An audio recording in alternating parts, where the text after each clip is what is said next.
What up? What up? What up? What up? What up? CSGs. CSGs, we all we got, man. How y'all feeling out there, man? I appreciate y'all for joining us once again over here at the Chop Shop. How y'all feeling out there? How y'all feeling?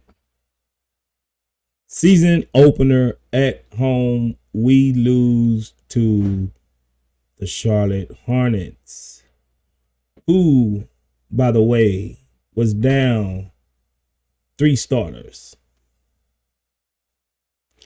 I know we all are gonna, overreact, and I can't blame you, but I'm gonna say it is the first game. I'm not giving any excuses for anyone. That was a bad loss. That was a bad loss. And I guess we'll go through the silver lining to say. The silver lining. It's the first game, and then now we can know what we need to fix. But I'm going to get right into that, man. Appreciate all our new subscribers. How y'all doing out there? Who in the building with me?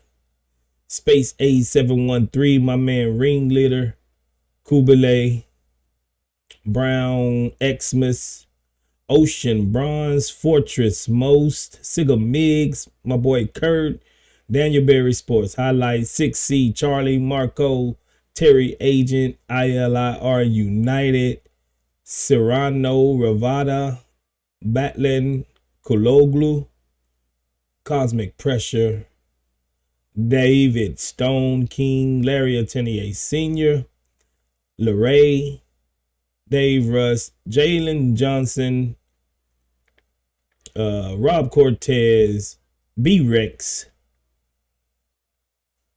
Shark Shock, Ellis Durrell, Goose, Busy6782.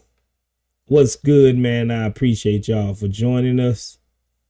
CSGs, man, I know I can always count on y'all. Shark Shock, appreciate you for becoming a member. Now,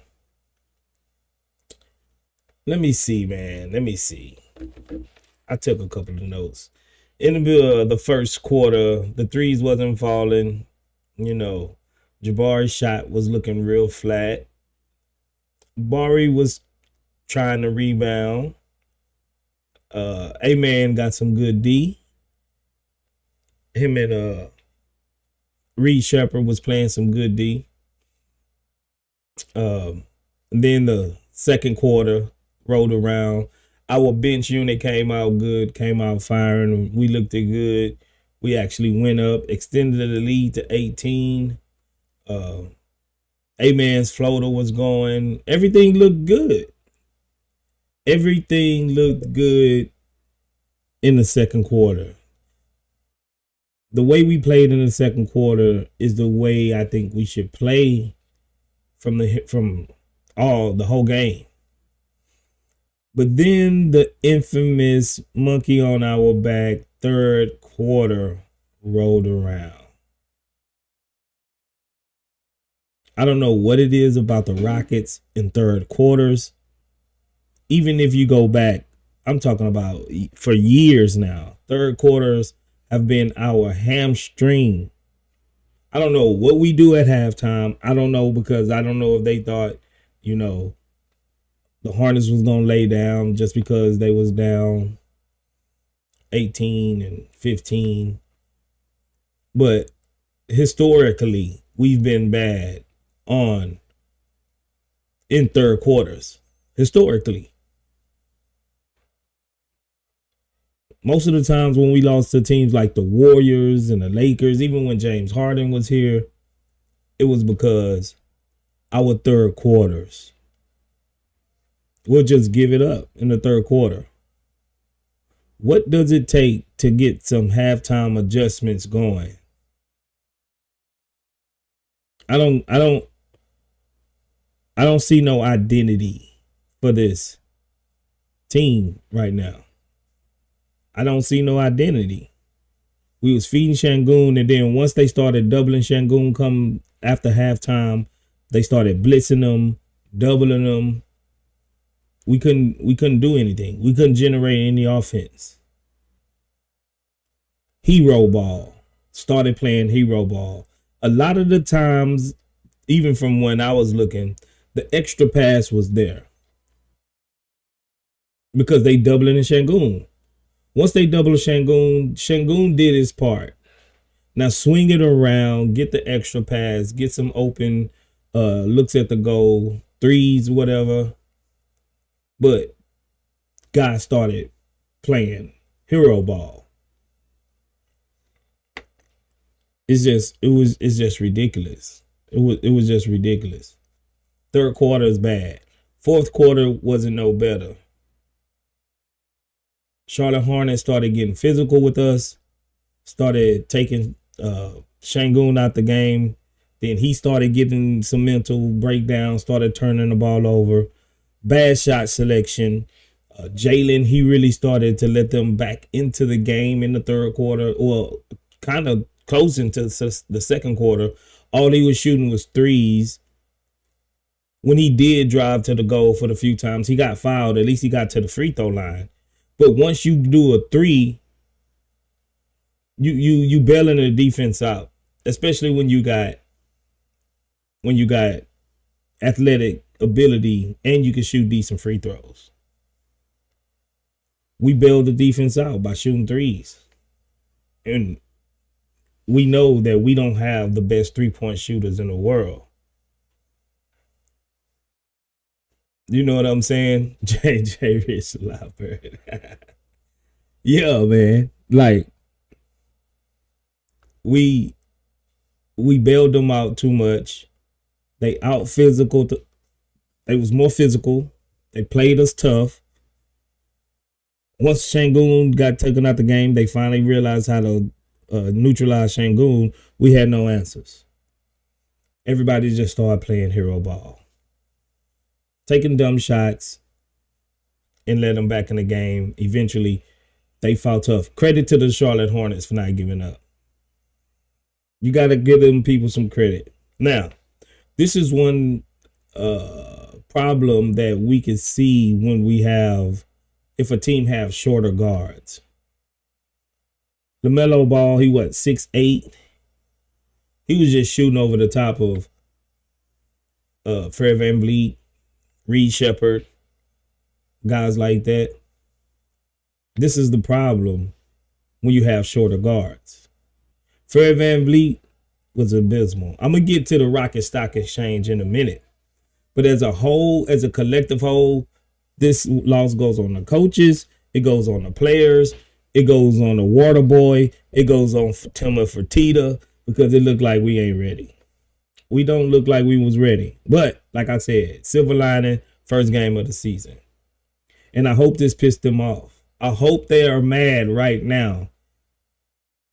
You get your home opener spoiled by a depleted team. Nobody did their job right today. After the second quarter, nobody showed up. Whole team. The whole team. Yeah, even the water boy. I'm blaming the water boy. He didn't give him the Gatorade quick enough. Something. Because they had no energy. You know? I don't know what it is about third quarters with this franchise, but something's got to change. Everybody get some blame tonight. Everybody get blamed tonight. You know, and I'm not overreacting. I'm not saying the sky is falling. You know, if one is 1 of 82, we lost the first 3 games, like Frank said in the chat. We lost the first 3 games of last year. We was 0-3, but we end up winning 42 games. But people was bad. They was bad. The second quarter the second half totally negated all the good stuff that we seen in the first half.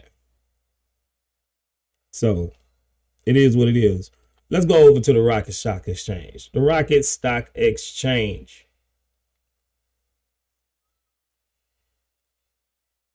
We're going to start with Shangoon.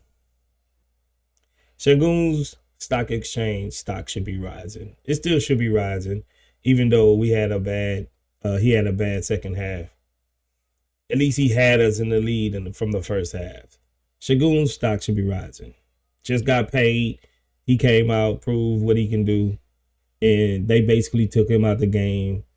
He did have some bonehead turnovers, late in the game and such like that. But I think he just ended up getting frustrated. His stock should still be rising. Jalen Green stocks is dipping. We paid him, so we got to deal with him. We got to live with him. We didn't pay him, but his stock should be dipping. Hold it, don't sell it, but it's in a bit of a slump right now. It's in a bit of a slump. Fred VanVleet, besides his leadership that we know that he brings to the table, and that's kind of nothing that we can't afford to lose. So, but still, stock going down. Stock is going down. He didn't show that leadership tonight. He hit 2 of 14. I ain't gonna lie. I don't care. Like, it looked, Jalen had 28, Shangoon had 25, and like 18 rebounds. I don't even care about the stats. What good is it gonna be that we looking at the stats right now? Don't matter what stats it is. The only stat that count right now is that the L, and we lost. Fred was bad tonight. Terrible. He was downright terrible tonight. He was bad. Stock should be dipping. Dillon Brooks.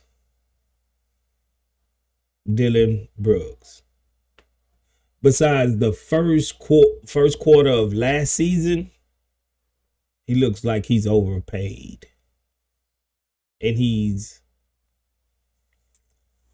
how can I put this? Like, I don't want to just jump on him, but he looked like he should be on the bench. Overrated defender as of now. Overrated defender, hothead, boneheaded, and take stupid shots. Overrated right now. Sorry to say, Dillon Brooks stocks are down, and we gave this man 4 years guaranteed money. Only thing, what do we do? What do we do better than, let's say, Tari? Every once in a while, he can stop the dribble penetration. But I'd rather have a young Tari out there that can learn and that can grow in that role than paying Dillon Brooks doing the same thing, $80 million. Guaranteed money.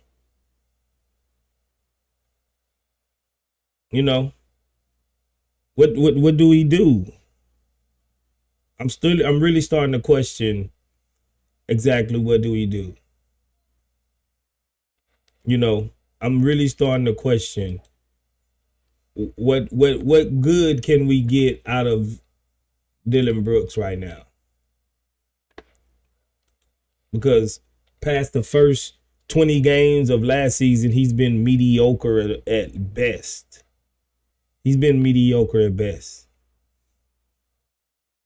Stock is dropping on Dillon Brooks.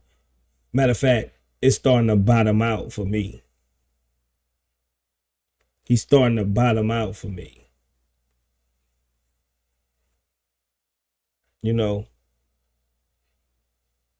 So, Jabari Smith Jr., my favorite player.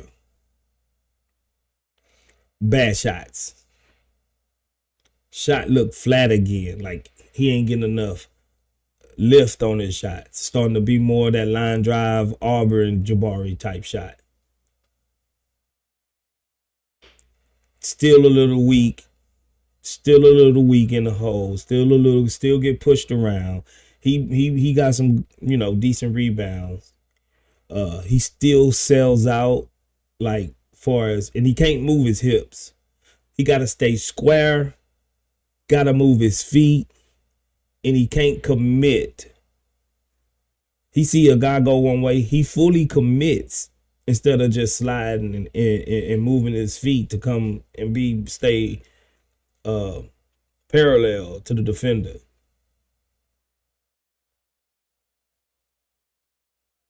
He still got to be better defensively and grabbing rebounds. I know he's not the number one option, second option, third option, but in his role, he's gotta be better in his role. Stock is dipping. Cam Whitmore, we ain't see too much of Cam. We didn't see too much of Cam. I think he had like a little finger roll layup, probably about as much as he did.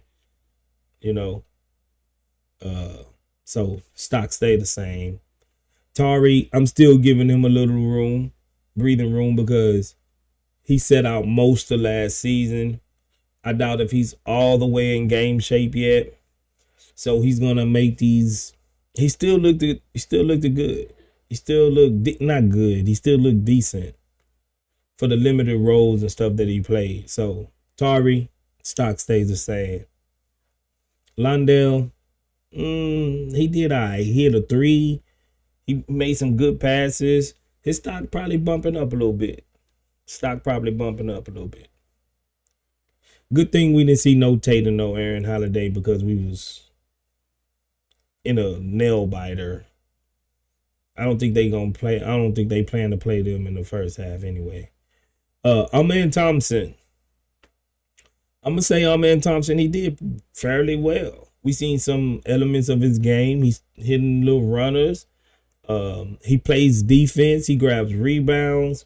He hit a 3, so his stock got to be going up. Just because he hit a 3. Just because he hit that 3, his stock got to be going up. And it looked like he wasn't afraid to shoot the 3. He wasn't even afraid to shoot, even though one of them was an air ball. Stock got to go up. Hey, man, he's athletic. He makes it hard on the defenders. Stock is rising for Amen Thompson. Everybody else really played. You know what I'm saying? Let's move to the defensive player of the game. The defensive player of the game, I guess I would have to give it to Amen Thompson. If I gotta give it away, I'm gotta give it to Amen Thompson. Defensive player of the game. Like I said, he made it hard on his defender. Got some rebounds. He got some rebounds. He was in the right location most of the time. He hustled. He actually made them look a little bit off when he was guarding the primary ball handler. They set some screens with him. That was something new, but I think if they're going to use him, they got to probably use him more of that to make him just not a decoy on offense. But I think Amen behind Şengün probably had the most. I think Amen probably had the most consistent game. I think he probably had the most consistent game. Şengün way high in the first half. Down low in the second half. Offensive player of the year, I got to give it to Şengün. Of the game. Offensive player of the game, got to give it to Şengün. Even though he didn't do much in the second half, he did do his job in the first half to where they had to strategize and double him to take him out the game. But we wasn't able to capitalize on it. We just wasn't able to capitalize on it. That's how I view that. But this was just an all-around bad loss. You know what I'm saying? Yeah, Shangoon did play some good, decent defense, but I think consistently, our man Thompson was more consistent defensively tonight than Shangoon. You know. Oh yeah. Then Bari, when he goes to the line at the end, this is what I wanted to say. He went to the line at the end with 3 free throws. He bricked the first one. That's ball game. He could have at least got us back within 2. Then we foul, hope they miss one. Then we have like 5 seconds left. Draw up a play. Maybe we can hit a 3. But he ruined our chances by missing the free throw. Speaking of free throws, Shangoon's been pretty good at free throws and drawing free throws. He's good. He's putting a little, exposing the ball, rip through, going up for making the defender slap him across the arms like James Harden do. At least he learned that from James Harden. Maybe Jalen and the other guys need to take that same approach. But at least Shangoon is adding certain elements to his game. Yeah, Brown Christmas. I mean, tonight they look like the best. Shangoon and A-Man look like the best defenders on the team tonight. We can't ask Fred to do too much. I mean, he had a couple of pokes from behind, But and I would say that Reed Shepard, he played some scrappy defense too. But LaMelo just torched us. LaMelo touched us. He torched us. I mean, he really, really torched us. And what's the name? Trey Mann. Trey Mann killed us. Our guards compared to their guards had like 58 points. 58 points between the two. And our guards had 34. Something like that. That's ball game. That's ball game right there. Our guard play wasn't good. Our guard play was bad. For the most part. I know people will look at the box score and be like, well, Jalen had 28 points. Blase. But Trey Mann torched him. His defense wasn't great. He took very, very bad shots. He started, ball chucking, playing hero ball. But it don't make no difference if how many points you score. Make some game-changing plays. I would give Jalen a couple of props on his pick and rolls. He's not snaking the pick and roll every time like he used to. He's not snaking the pick and roll every time like he used to. So I will give him that much. I'm checking the stream right now. We got 130 people in here. We only got 24 likes. Come on, man. Y'all hit that like button. YouTube pushes out the algorithm, puts us in the algorithm off of likes and interactions. Come on, man. Y'all can hit the like button. I know we lost, but at least do it for us. Do it for the Chop Shop. We don't ask for much. Hit the like button. 131 people here, 24 likes. Come on, man. We forgot. What we doing here, man? Forgot what we do around here? But yeah, hit that like button. Hit the like button. I'm gonna go ahead and bring y'all up, man. I ain't gonna be on here too long. I'm gonna bring y'all up, man. Y'all come up. Y'all let us know how y'all feeling. I'm getting the link. Let me get the link.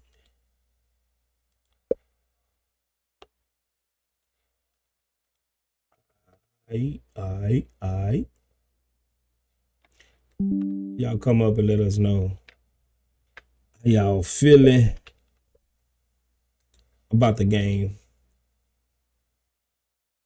I'm gonna get off my soapbox. Like I said, the sky isn't falling. You know, it ain't the end of the world, but still a disappointing loss. Two things can be true. What's up, Devin? Good to see you too. Two things can be true. Not the end of the world, and it's a bad loss. Come on, y'all. Hit the like button. Hit the like button. There go the link. Anyone that want to come up, talk to your boy Space. Let me know how y'all feel about the game. Come holler at me.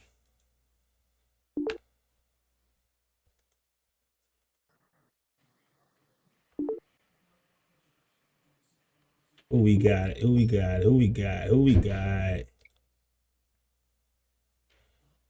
All right. What's up? Can y'all hear me? Can y'all hear me? Yes, sir. Yeah, I can hear you. Ready. Third Coast. Go ahead, man. You go first. Let us know. Well, you know me, man. I'm gonna try to glean all the stuff that's positive out of the game. You know, the way we kind of came out, it took us a while for us to get our offense going, but once we did, once we saw the ball go in the bucket, our guys started playing very, very well. Our men doing what he does, cut into the basket, knock down some threes. I like the confidence in the shot. Jalen and Şengün were crushing it. Şengün got a ton of rebounds. Now he was looking like he was on pace to get a triple double. Mm-hmm.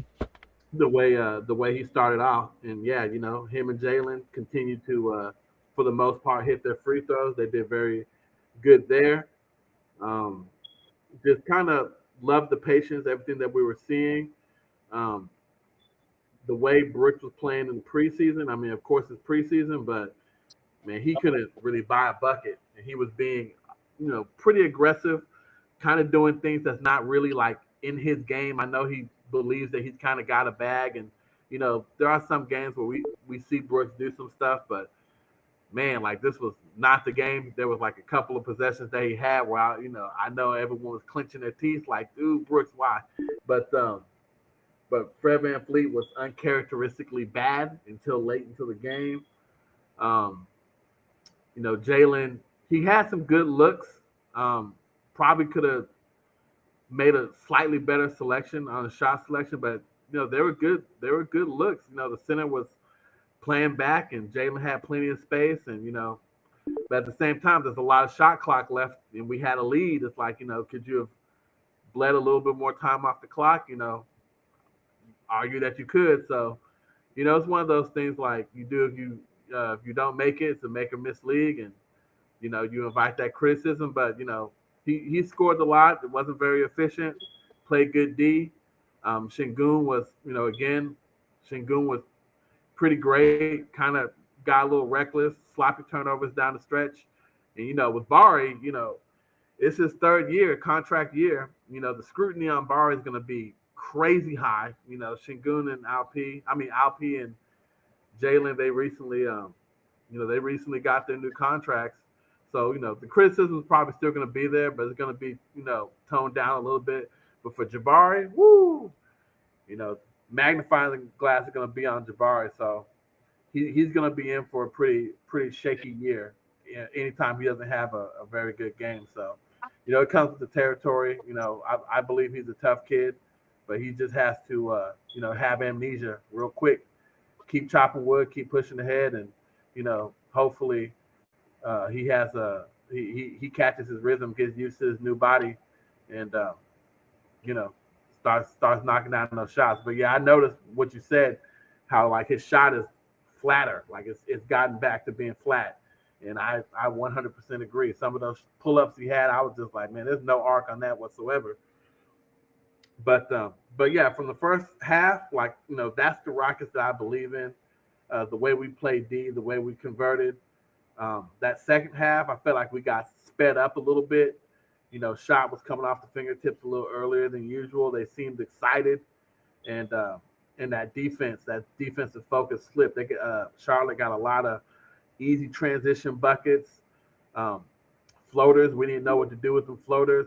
I think, like you said, LaMelo Ball did a good job of making it ambiguous. Was it going to be the floater or was it going to be the lob? And some of them weren't really contested the way they should have been. And Trey Mann, he had a hell of a game, pretty efficient. But yeah, first half Rockets is what we wanted to see, and just unfortunately we didn't get that the whole game.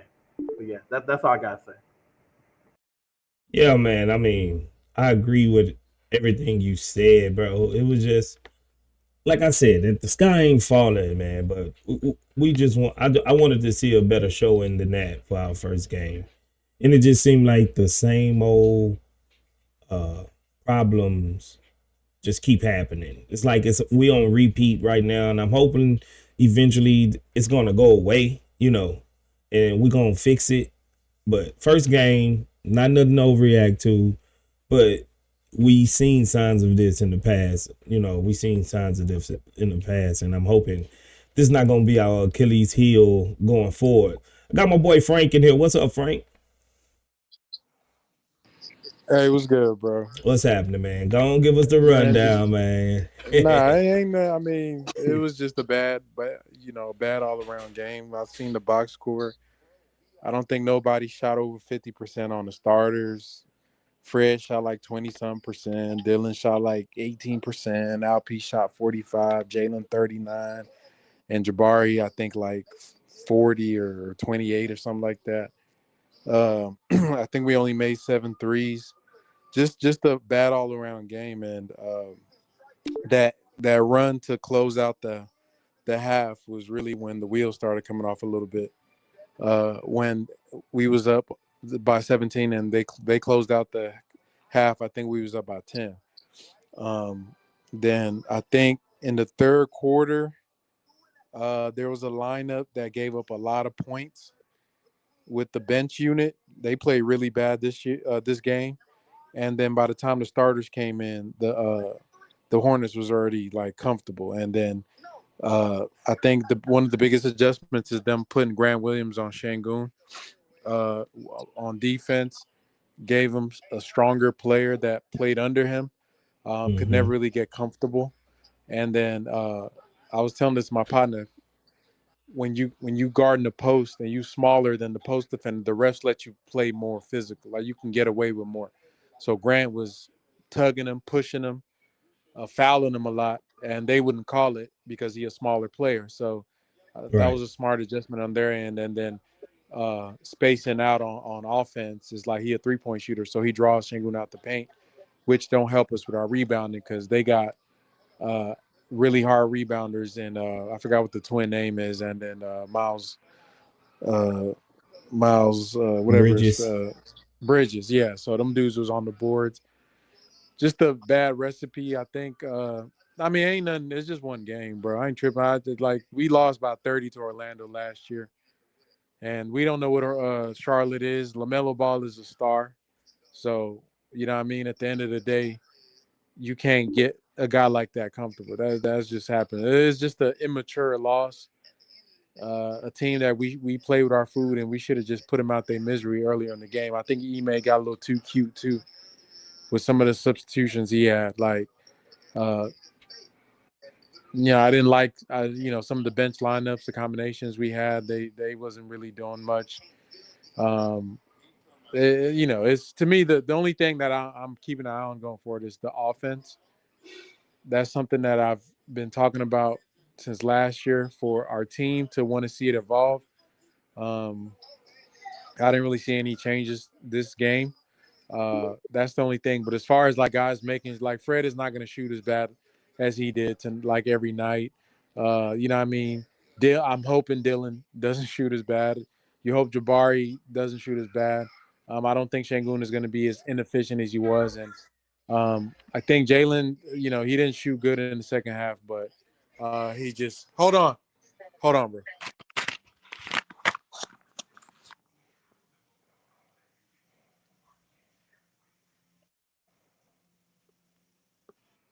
Yeah, so it'll just be what we gonna look at on Friday if they make any adjustments. But it's really nothing. I think people overreacting, in my opinion. Like it's one game, bro. Like We lost. I think we lost our first 3 games last year. I'm gonna give them at least till mid-November to see what the actual like team when they figure out the lineups and everybody playing their role. I do think that Dylan Brooks, I don't know, man. I'm looking at his play. I'm looking at Go ahead and Jabari say got it, to pick it Frank. up Go too, ahead and man, say it. because you can't. Go ahead and say it, Frank. Go ahead. Go ahead. Nah, you know I was saying Go Jabari ahead gonna and have a say big it, year, bro. bro. I don't want to say it. Thank you, But- Frank. Go ahead, join my side, Frank. Nah, I'm gonna say this. I'm gonna say this. If he don't pick it up as far as being more effective on both sides of the ball, because he was a little shaky on defense, because LaMelo was hunting him. Then I don't know if he gonna keep that spot, bro. There's some dudes that can play that 4 position for him. Also, I think one thing I was surprised towards the end, Trey Mann, bro, that dude was hooping. I know he want to look like AI, but he was playing like that, man, too. They had him hunting Jalen Green, bro. Yeah. Trey Mann was hunting Jalen Green. One of the plays that they closed out with was a 1-4 flat to ISO on Jalen on him, and he made the shot off the glass. Off the glass. Mm-hmm. So I was surprised at that because Jalen is usually a good on-ball defender, but they must have seen something in that matchup. And just you don't expect guys like Trey Mann to go off like that, bro. So it was just a crazy game, bro. Facts. We got 6 seed Charlie in here. He keeps disconnecting and going out. So I'm gonna let 6 seed Charlie go, Go ahead, 6 seed. How you been, man? I've been okay. I don't know what's going on with. Then he get kicked. I don't know why he the only one that keeps getting kicked. Let's see. He gonna come back. Yeah, but Frank spitting facts as always. They was hunting Jalen Green. Can you hear me? Yeah, go ahead. Yeah, I don't know why I keep kicking me off, but this game right here, first of all, I'm going to tell you, like I always say, I pray for everybody because all of y'all my buddies and family on the Chop Shop podcast. But this one is on M.A. Udoka to me. They made an adjustment, and he didn't know what to do. Jabari, your boy, man, I don't know what in the world going on with him. Because everybody else, even though, like you say, with Jalen Green and LP and the rest of them, they showed some signs of maturity, especially Amon. But I'm gonna tell you, Jabari, all through preseason and even now, he ain't hitting nothing worth nothing. And it just pissed me off to watch him turn around and jump up and be the one out there shooting shots like, he know what he doing, and he ain't really hitting the shots. The same thing with Reed. Everybody's hollering how Reed is such a great shooter. What happened to all that? I don't see all that, man. I just don't. He's pretty good at bringing the ball up. I'll give him that. But we need more than that, when it comes down to it. But on this game right here, I blame M.A. Udoka because he should have turned around here and jumped up and made an adjustment where we could have turned around and been able to win this game. See, we can't. Oh man, Charlie speaking facts and he got disconnected. Charlie speaking facts got disconnected. I think it's your phone, Charlie. EF said he was doing that from his phone last year. He kept getting kicked. But I think mostly everybody probably on their phones, right? Who's on their phones? I'm on my phone. Yeah, I'm on my phone. Yeah, I keep getting the same problem, getting kicked out, so I'm on my phone as well. Yeah, I don't know why some. It might be signal. Their signal might be low. Yeah, it might be that. Who PC? I'm not having that issue. Yeah, I don't know why. We until Charlie come back, we'll roll over to DJ Generation. What's happening, DJ? Chat boss. What's good, Ghost, man? I'm gonna be a little uncharacteristic tonight, man. I'm a be a little negative, and I'm gonna hop on my little soapbox real quick. So I hear everybody saying don't panic. Like in a general sense, I agree, but I think in this season with the expectations, it's a sign of panic because we already know how tough the West is, and we cannot lose games like this. This game gonna come back to guarantee you. This game will come back to hunt us close to the end of the season when we talking about play-ins and playoffs. I'm gonna say this. Great I point. think if they lose to Memphis, I am saying we should panic because the fact, not so much the loss, but for one, that's gonna be two games down. We down that we didn't expect to be down that we got to fight back from, and two, it's gonna say us about how we respond to a loss we shouldn't have lost, as well as responding to a legit playoff team. So I feel like that Memphis game is crucial now because it's just gonna show us a lot about the resilience of the team, about Ime and his adjustments coming into the next game. As far as if we got the heart to fight back. As far as tonight's game, I really don't have too much to say about the team. Well, about Jalen. I know everybody want to pile on Jalen. He did shoot some dumb shots. Ain't nobody taking it away. I honestly feel like though his other play made up like it didn't overtake it, but I say it's close enough. You can kind of like turn your eye to it because if he was on, he might have had 35, 40 points tonight. So I'm not necessarily mad at him. He just needs to. It's just showing he ain't grown and haven't matured with the IQ because you saw what LaMelo did when they smelled blood in the water. LaMelo's, they started him and man drove ISO, like Frank was saying. You know what I'm saying? They actually did what they needed to do to win and took advantage of their skill set instead of just throwing up threes and kept throwing them up for no reason. That reminds me of like when we played Golden State that year in the playoffs and we just kept shooting threes till we lost the game. Al P, he played good, but we do gotta give him a X for that dumbass play at the end, excuse my language, for trying to go behind his back, yeah. Exactly. So he not out the you know what I'm saying? He still gets some blame too. Everybody already talking about email and adjustments. It seemed like he didn't play the bench as much. I don't know what was up with that. And then you look at also when you look at what happened with the with like Dylan and Bari, I know we say like, Bari he's just stuck in the system he in, but I'm like the official hater of Bari for the channel. So Watch yourself, DJ. Watch yourself, bro. I would just say, well, you know what? I'm throwing Dylan. I put him in the same boat. Do they like? They're not trash in the sense that they gonna hustle and do what they gotta do. They just not being productive. And like on defense, they definitely more productive than offense.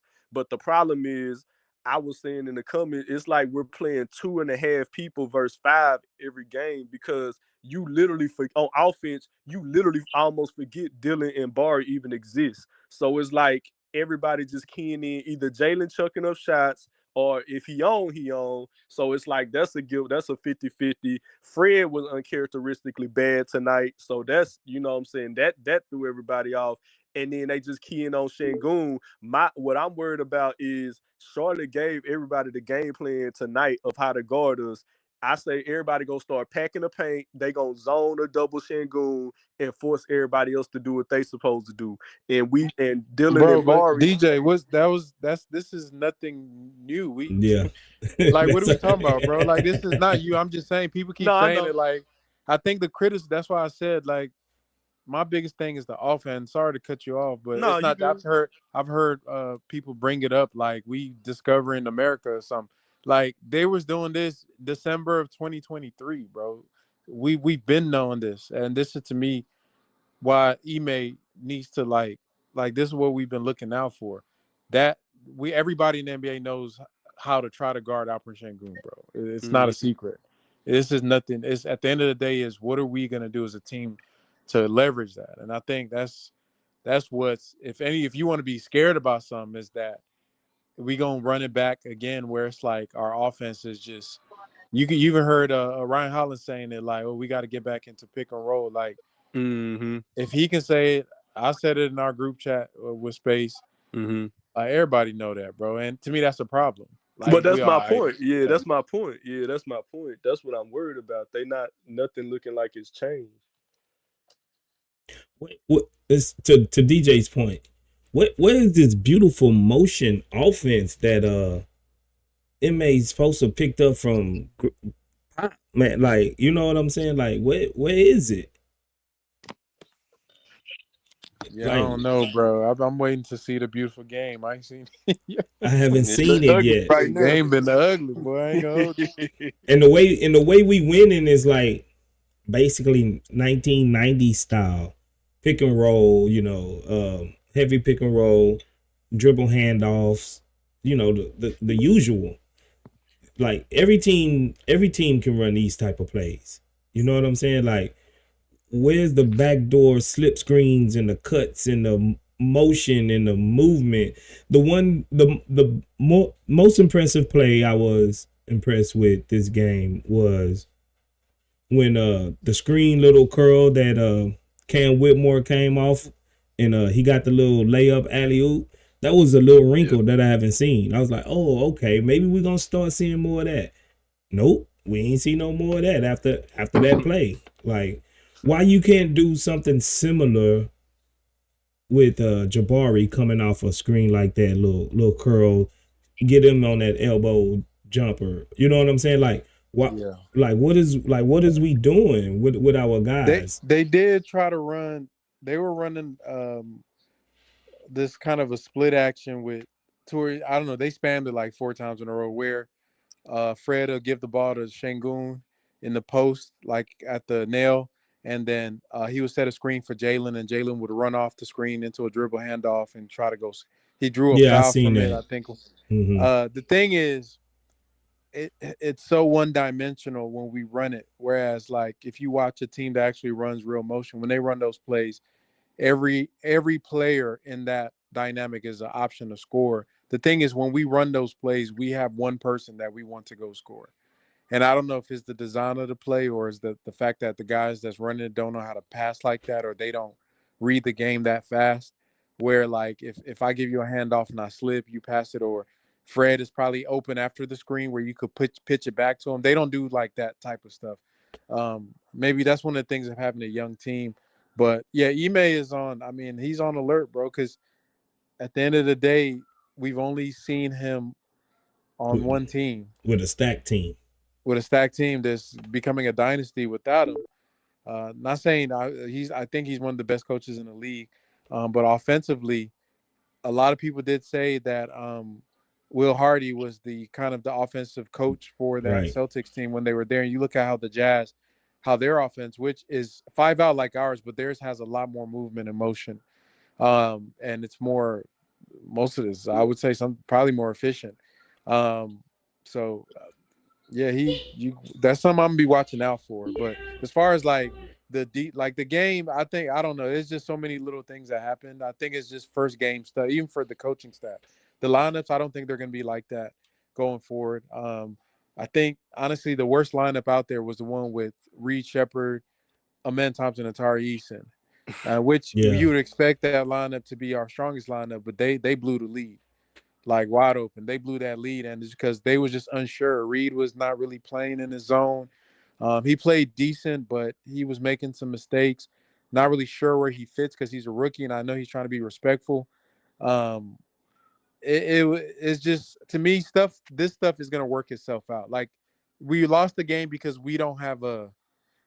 It's not. There's no like set lineup and It's rhythm that would assist. no You know what I pecking mean? order. Like Yeah, and I think that's stuff that takes time. Like they'll figure it out. So that's why I'm not tripping, bro. We lost by 30 to Orlando last year in the first game, and it looked ugly and bad. And we ended up, as the weeks came along, the team figured itself out. They became one of the best defenses. Come on, we gotta just keep to me big picture perspective. If last year we don't know what the Charlotte team is. We don't know. LaMelo could be having a damn All NBA season. For all we know, everybody would he say looked they're a like he bottom was feeder. having it today. Yeah, I mean, for real, and we're a good defense, For bro. I ain't gonna real. lie. He was cooking us, So bro. he's 6th, 7th year in the league. Like maybe this is season, bro. Like we can't. Oh, it's a bottom feeder team, blow the team. Like they might just be good. I don't know.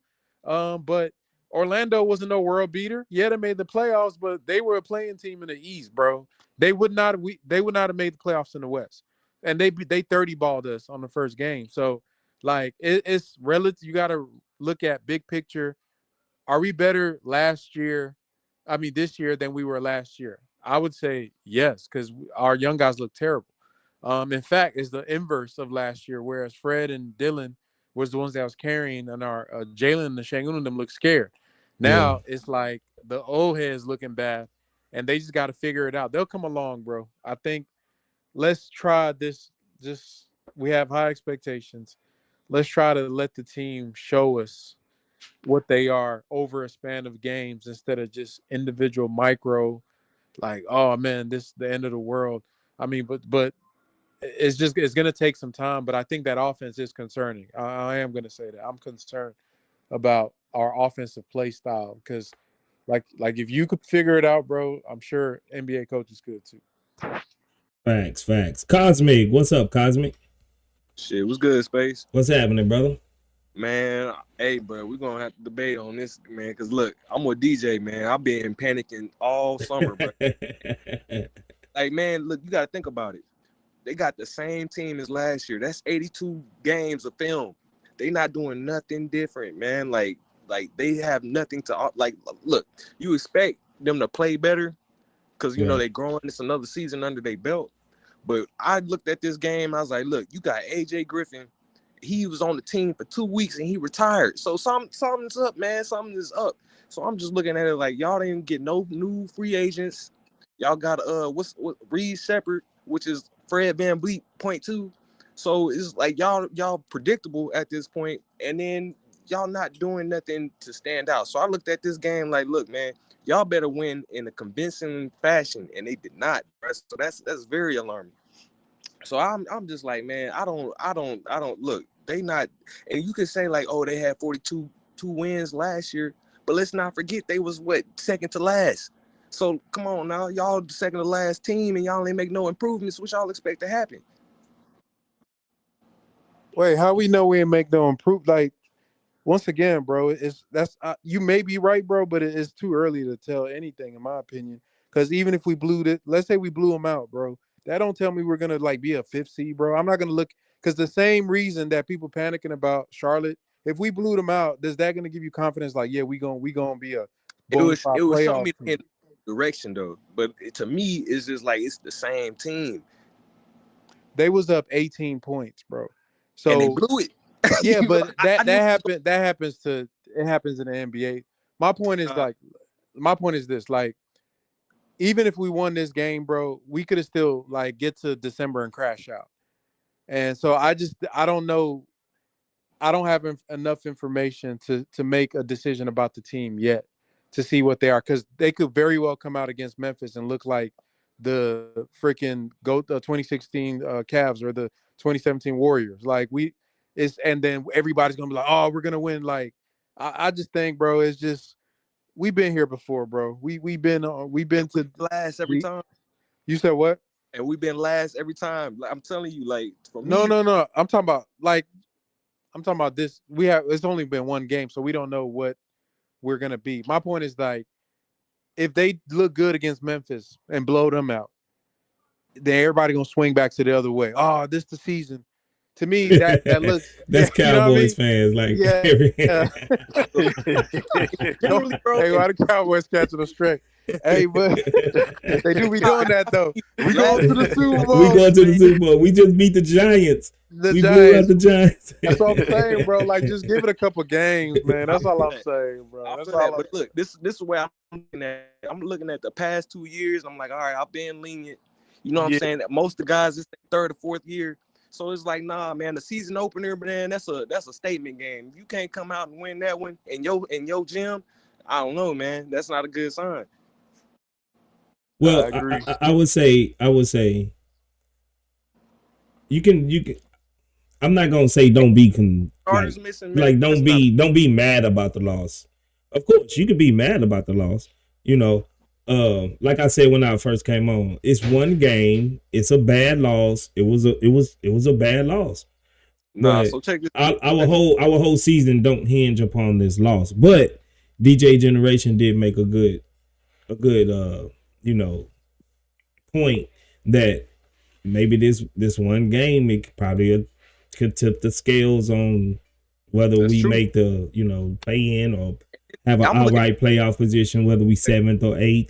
But it's still too early and I agree with Frank on this. It's still too early to make a definitive position about what you could say that, we but are. if you look at the West, bro, I see every single team done made improvements, man. Like every single team in the West done got arguably better, bro. Except for maybe the Phoenix Suns. They probably the only team that I seen this summer that didn't make too much of a move. They got a legit point going there.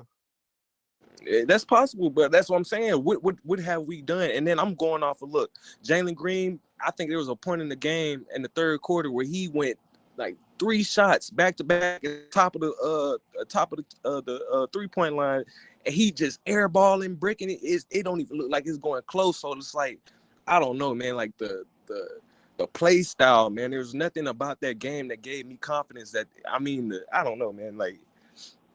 It just didn't look good, bro. It did not look good. I think us as Rockets fans do have a little. We got some shell shock from Houston fans. Yeah, Houston fans in general. Yeah, we do got a little shell shock to where we're so guarded now to where man because we build up our expectations. Just look at like the Texans, and we ain't gonna go on a football rant, but.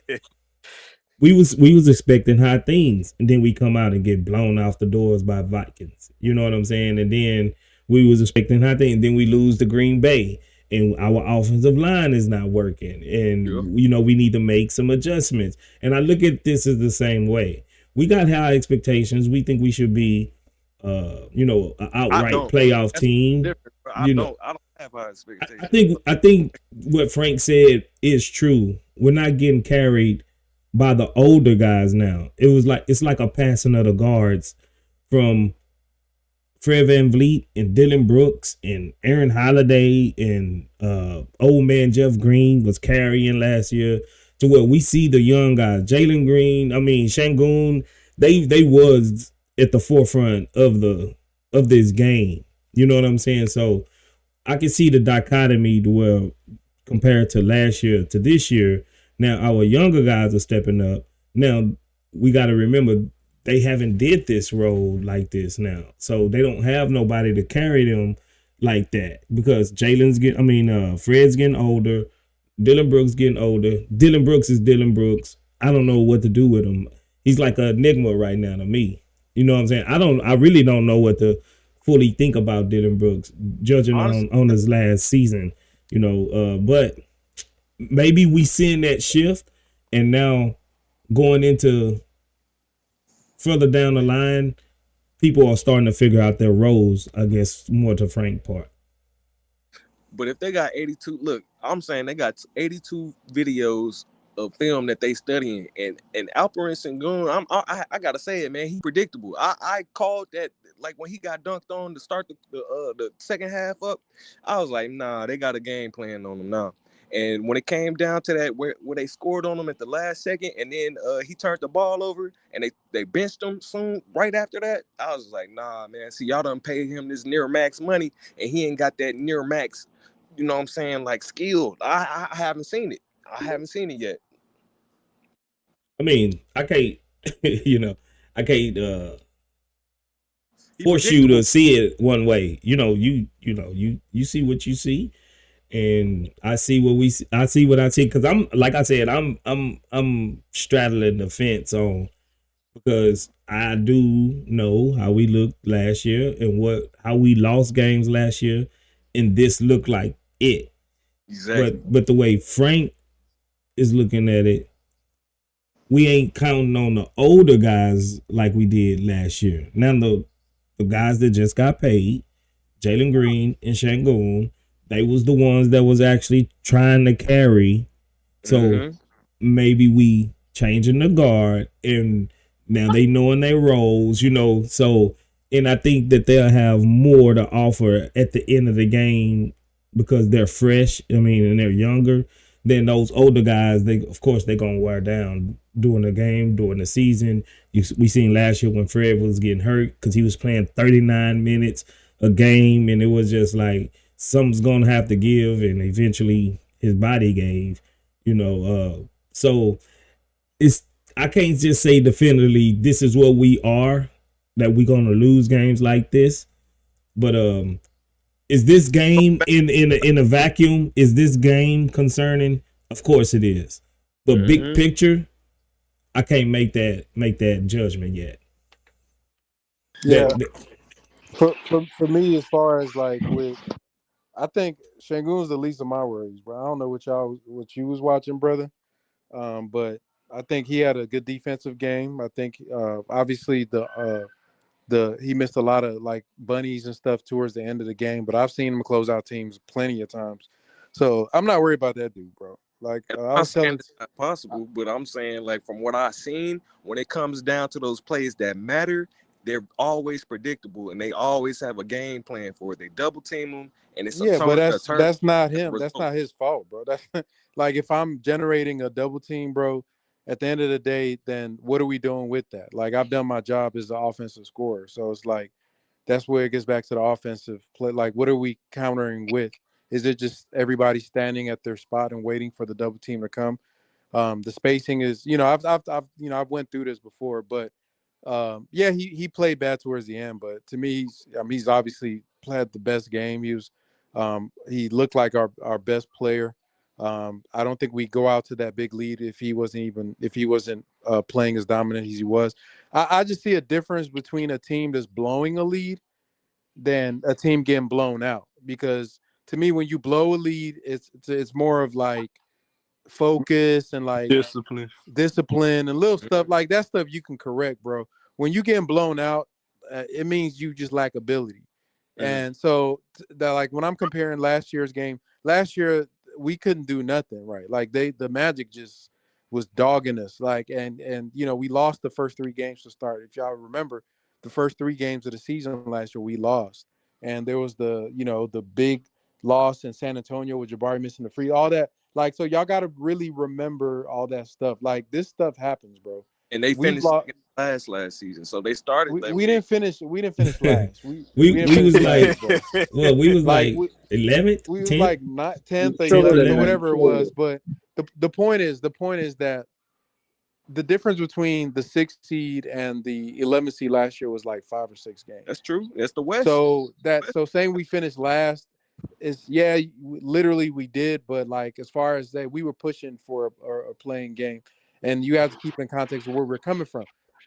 It's just one game, bro. Like I really I know it sounds reductive, but if this is a 10-game sample where we're getting beat by bad teams and blown leads and stuff like that, then yeah, everybody has a right to. And to me, if you're going to be mad at one game, it makes more sense to be mad at one game in the middle of the season than the first game. That doesn't make sense because you really don't know that. Like once they establish the identity, if this is who they are, like they always blow games, they always doing this, the offense is all of this. Like we in December and they still, then one game because you build in a case based on other things you've seen. But to me, there's so much going on with the team right now. Like I said, with the lineups, with the new players we're adding, that like Space was just saying, with the responsibility shifting from less Fred, more Jalen and Şengün and the men and all these guys. You don't know what they are yet, and I don't think they know that yet. So I think that's going to take time. Let me ask you a question. So Ricky Bobby already told y'all, man. If we ain't first, we last, man. But exactly. Hey, let me show some clarity on some things, man. Real quick, EF. I think Genius was here first, right? Okay, go ahead. Let me just ask this question. I'm gonna be done. Okay, go ahead, Cosmic. Would you agree that the rest of the West got better? Yeah, I'm just saying the West gonna be a bloodbath, bro. Yeah. All right, that's all I'm saying. But I do think the Timberwolves probably gonna miss Cat more than they realize with the spacing and everything going on. But I feel that, but yeah, are the Timberwolves a terrible team, bro? Because they got beat by the Lakers.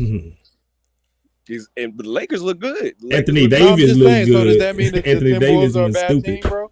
Should they crash out and be like, yeah, we made a stupid trade? We don't know. Fire yeah, that mean they worse than what they were. Man, just off of one game.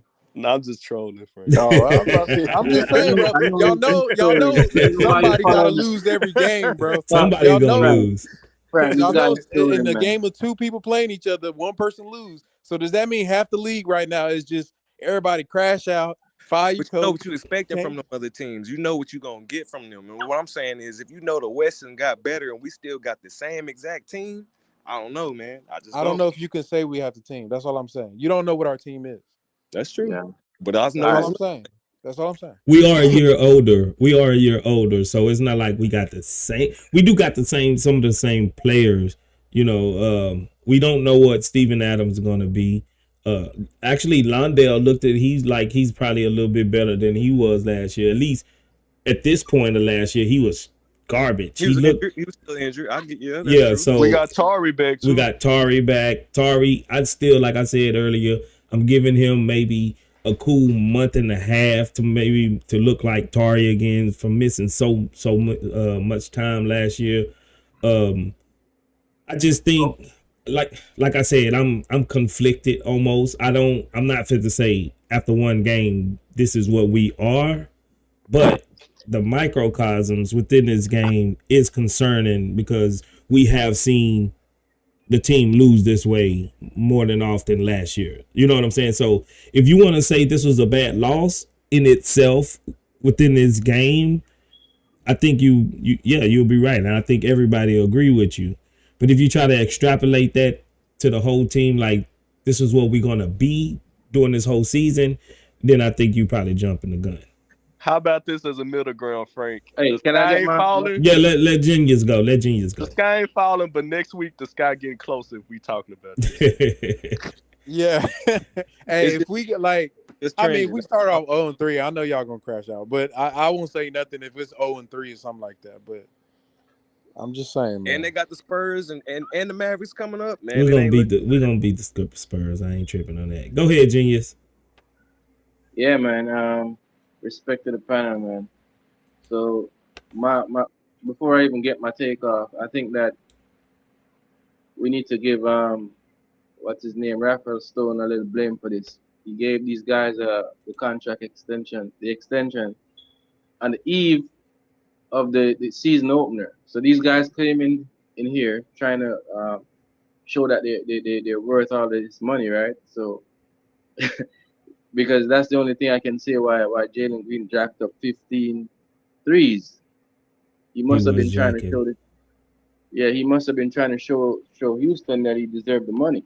But all fun and joke aside, though, bro. Um, my concern is not really the loss. My concern is the way we lost, and it's reminiscent of some of the things that I saw last season, and also my concern is about the way the offense looks. And I hear everybody on the panel already mentioning that, but I don't see anything different in the offense from last year, and that's a bit concerning.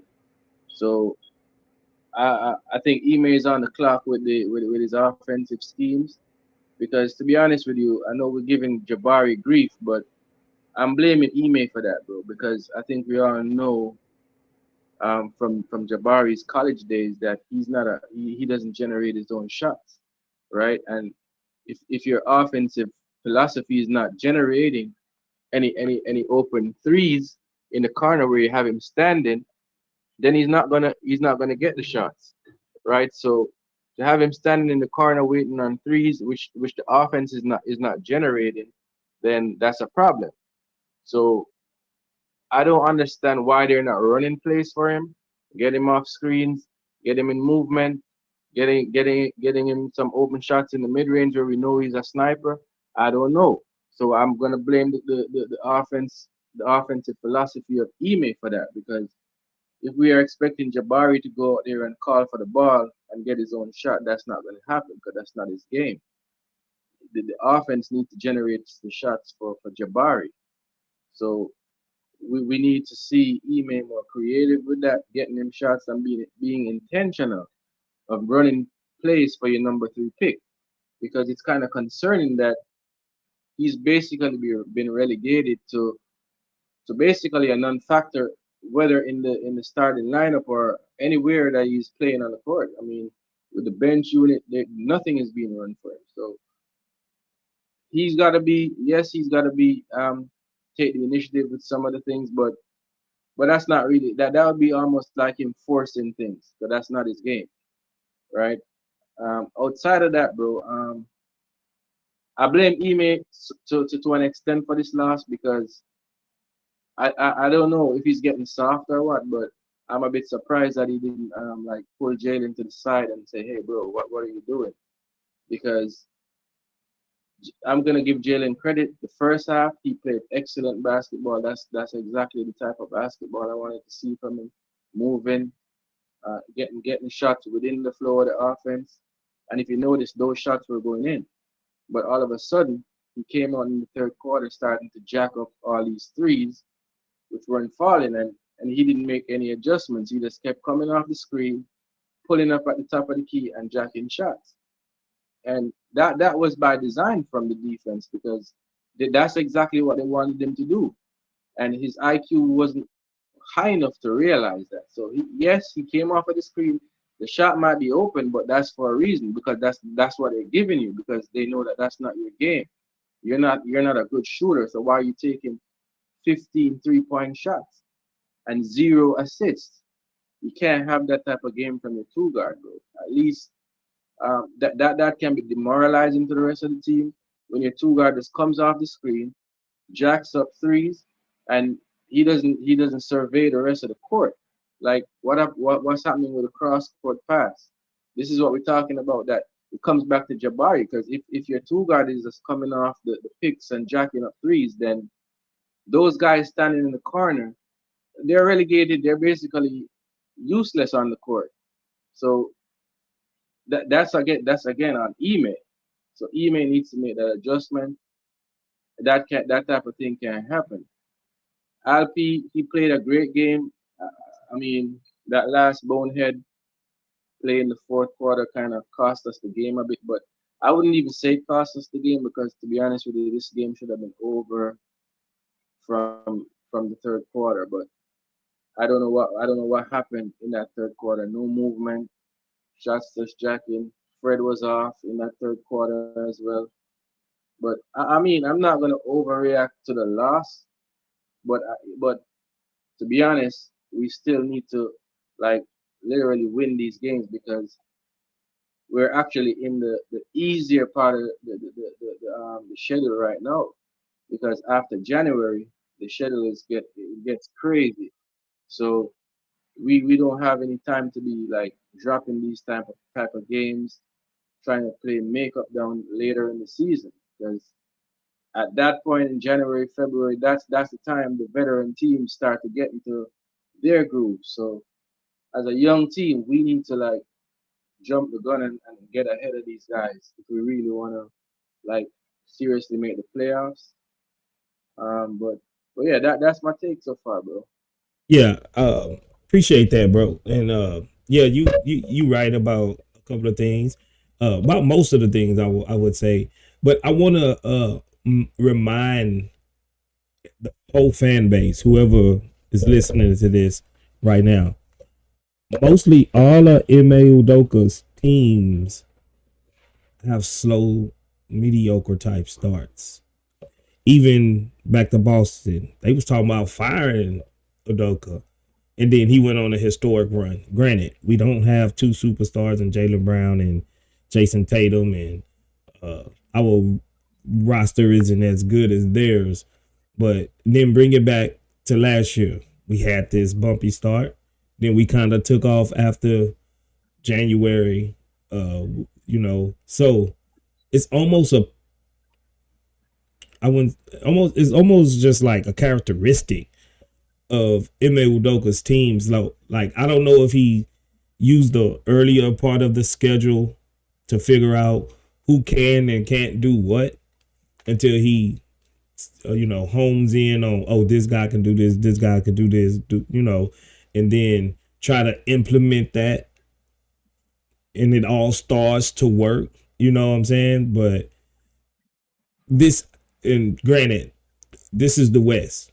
This is the West. So I think even if we make the 8th seed, I think this would be a good season because we haven't made the playoffs.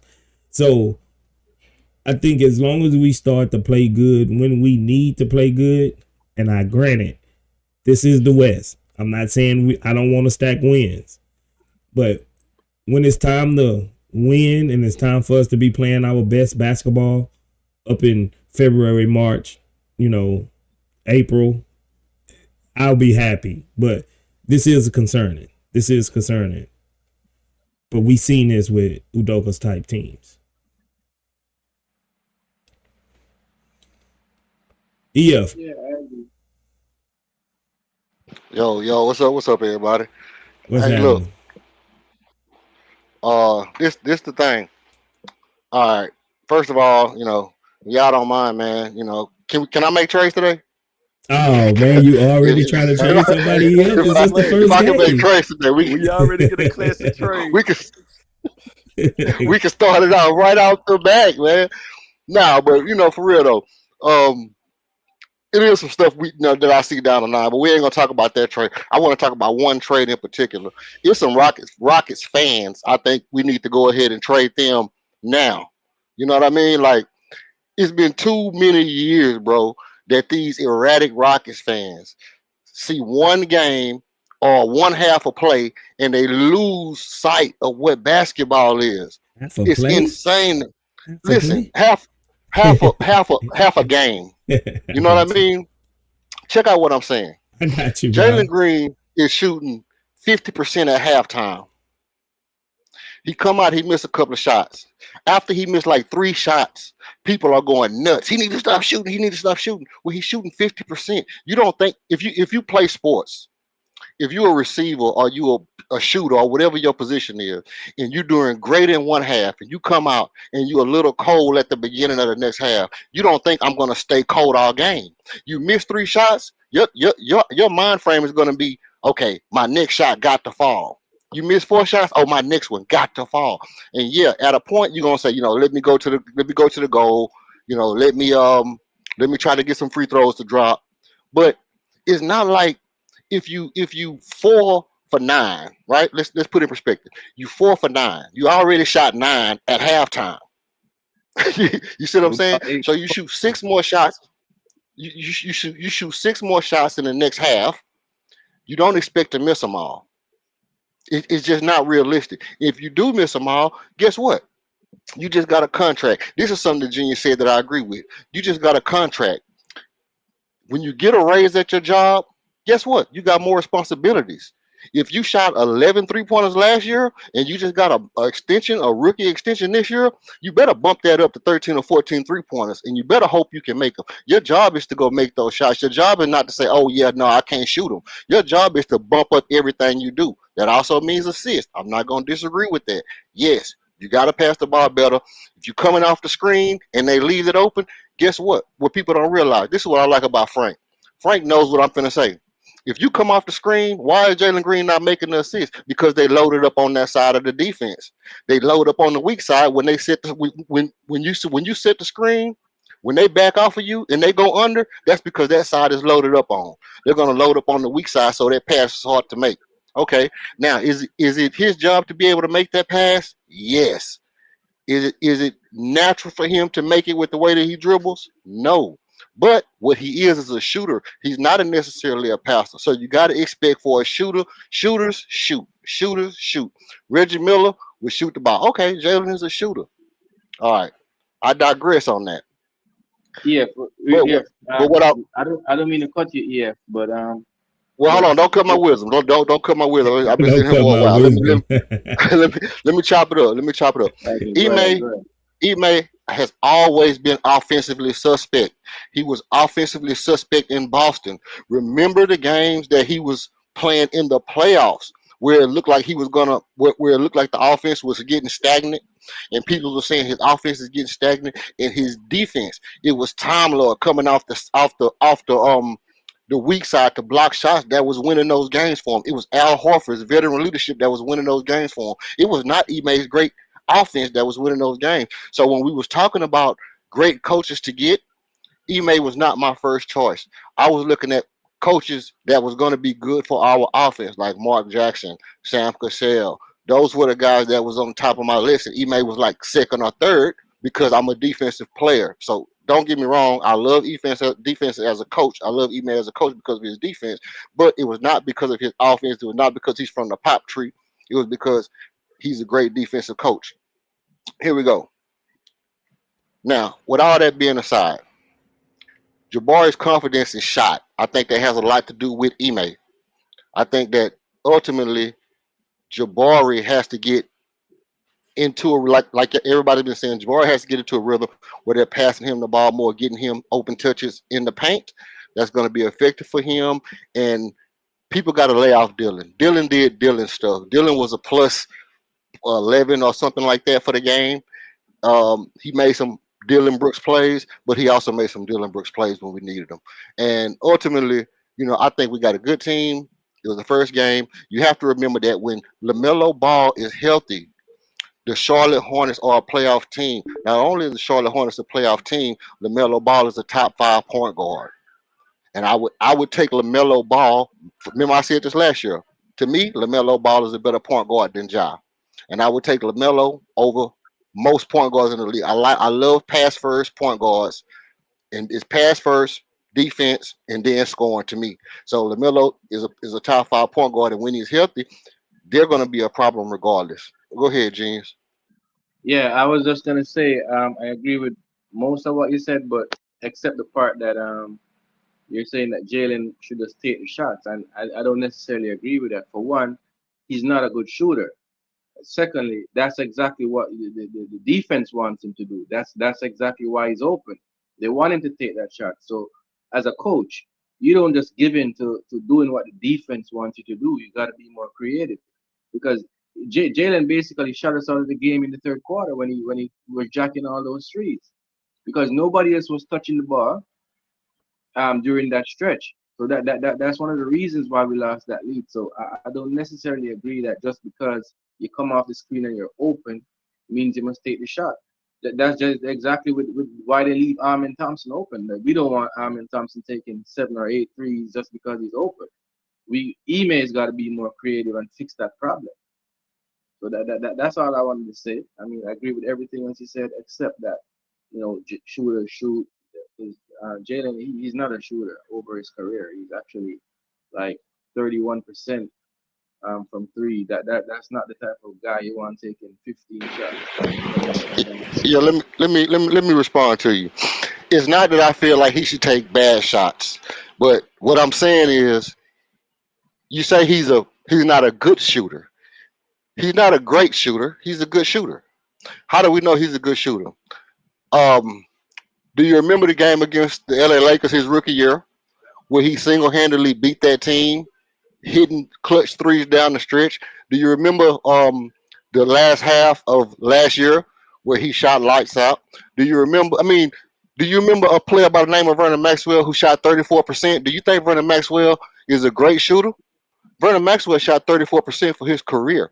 Vernon Maxwell was not a consistently good Steph Curry shooter, but what they are streaky shooters who, if they get on the road, will torch you, and that's what we have in Jalen Green. And this is, hold on, this is why Jalen Green got an extension. It's 2 reasons Jalen Green got an extension. One, because we got it at a discount, and we want to make sure that we clear up the money. We got him at a situation to where he can be traded. His contract is very tradable contract, and it allows him to play freely, and it gives him more responsibility. If you're a shooter, and I heard somebody saying he's not a shooter though. EF, stop saying he's a shooter, because he's not a shooter. Listen. He's not. He's what his averages say he is. He's a below average shooter. He's not a shooter. And how can you say he's a below average shooter when he's never shot? Hold on. Let me ask the question. Let me ask the question first, because you saying because, and I haven't even finished the question. The question is, how can you say he's a below average shooter when the average shooter shoots above 31%? And Jalen Green, no, absolutely not. That's not the average. Hey, the league average for 3-point shooting is 36%. You can go look it up. He's way below average, bro. He is way below average. That's why the defense is giving him that shot. Also, in terms of the Vernon Maxwell comparison, back in the 90s, they weren't taking 15 threes. You're lucky if you took 5 threes back in the 90s, bro. Yeah, let me jump in here real quick. I think with Jalen athleticism and how he can get to the rim, and draw fouls. I think chunking a lot of threes is letting the defense off the hook. Exactly. You know what I'm saying? 100%. I don't necessarily disagree all the way with like what you're saying, EF, but his strong point of his game is having the ball and driving and getting downhill. If he's getting downhill, he's putting pressure on the defense. Where he lacks at, once he goes downhill, he don't make quick decisions whether I'm going to go to the hole all the way fully or kick it out. That's a part of his element of his game that he needs to work on. I think shooting maybe 6 threes a game is right average for him. I don't think he needs to be shooting 15. 15, that's a lot of threes. For almost, that's a lot of threes even for Steph Curry to shoot 15 threes. And he's not a high percentage shooter like Steph Curry. But Steph Curry don't have his athleticism. You know what I'm saying? So I think utilizing a guy's core attributes to its fullest will help the team. He just needs to know how to, when he's going downhill and he got the defense burnt, either he's going to shoot or pass it and makes the right pass with it. Hey, Spice. Let me say that you're exactly right. He's not a great shooter. 33% is a good shooter. Obviously, his strong point is his quickness and his athleticism. His weak point is exactly what you said. He's not. It's not that he makes bad decisions. It's that he's not. How do you say? He doesn't think ahead of the play. You know what I'm saying? Like he's not the kind of person anticipatory thinker. He doesn't manipulate the game. Right. He doesn't. He's not able to manipulate the game in advance of what he's about to do. So he's more of a reactive, and his reaction isn't. It isn't in tune with I'm making a move so I can bait you off one way or the other. Like James Harden would make a move to bait you into an area so he can do something different. Jalen Green has not got that far in this game.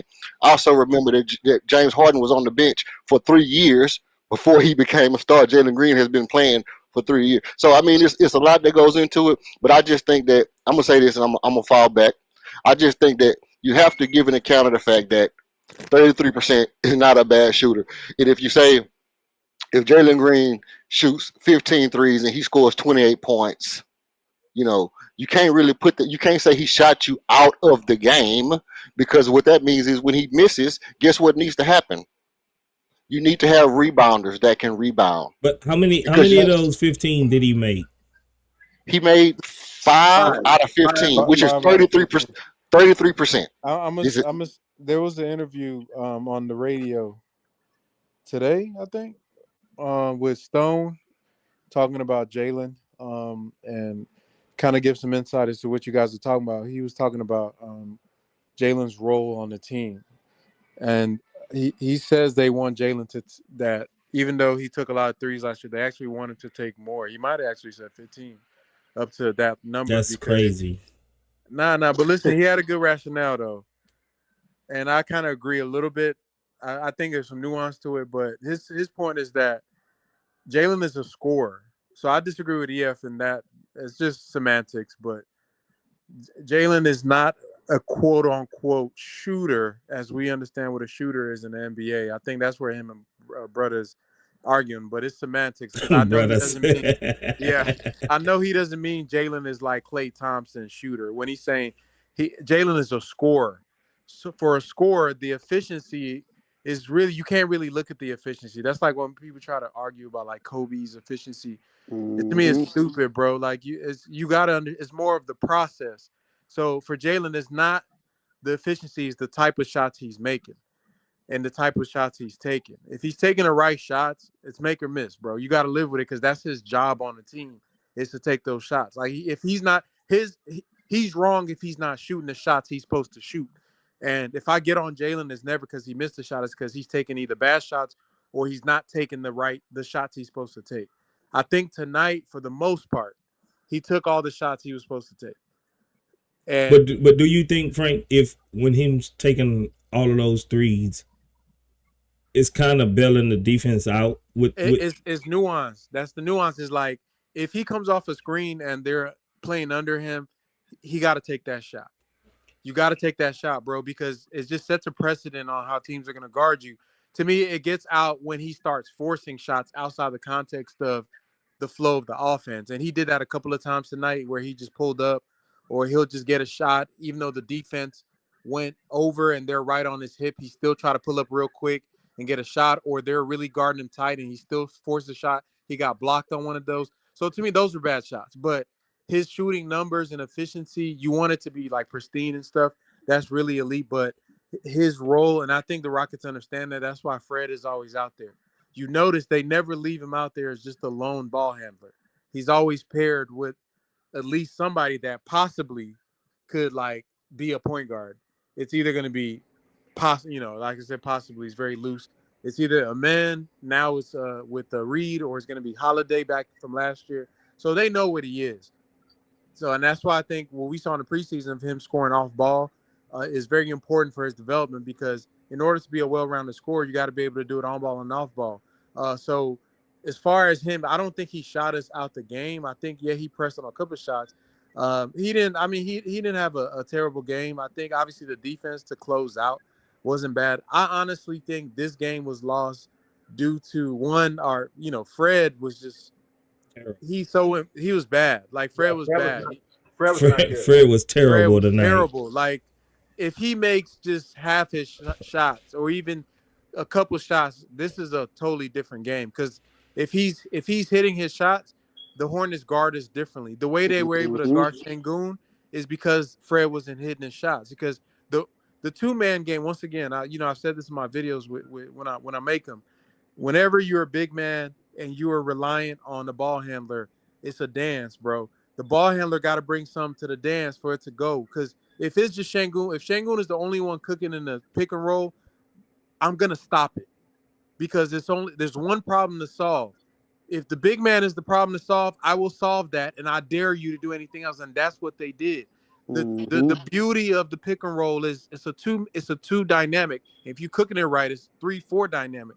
But if you solve one problem, the other problem you naturally concede it. So if you're gonna take away Şengün in a good pick and roll, my guard having 30 on your neck, because you can't load up like that on me and give me all these shots or all these passes and me not punish you. That's why we lost, bro. And I would say, but yeah, and I agree with you. But I think Şengün needs to be more aware too of where the next pass should be coming from. Because they was doubling them. They was blitzing them. They was making sure they get the ball out of his hand. That was not in the pick and roll though, Space. That was off from the post up. Yeah. Well, they stopped running the pick and roll because we basically threw our hands up. Be like, nah, we're not. The pick and roll wasn't working. The pick and roll. Well, it was working. It was working. Once they got to the reads where they were loading up, they just stopped. So it's not like they exhausted it out. Remember, I said let's get back to it because it does work. But they never went to it. They went to trying to post them up on the left elbow, which to me I hate it because the defense just loads up. I can guard my two people with, if you put your offensive player on one side of the court, it's easy for me as a weak side defender to guard multiple positions. Double them, yeah. Yeah, so you can double easy. Like I prefer him going downhill in the pick and roll because you can do so much more. If you're gonna post him up, put him at the nail like Jokic so he can see the full court. It's just dumb. But to me, that's why we lost Fred. They wasn't running their pick and roll, which is all we got, and that sat on our offense. Plus, to me, the rotations were really stupid. But they could have kept. And this is what we said in the chat when they posted our man up. I mean, when they had our man as the screener, you seen how easily they scored off of that because they wasn't ready for that. They wasn't ready for our man to set the screen and roll. They could have started doing something different. They just got to. That's why you got to have a dynamic offense that has multiple angles that you can't stop. Even a man screening, you could stop that.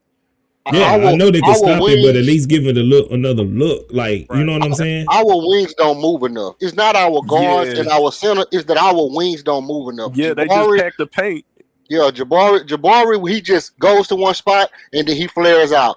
Dylan is just in one spot. He'll maybe go back door and then he's in one spot.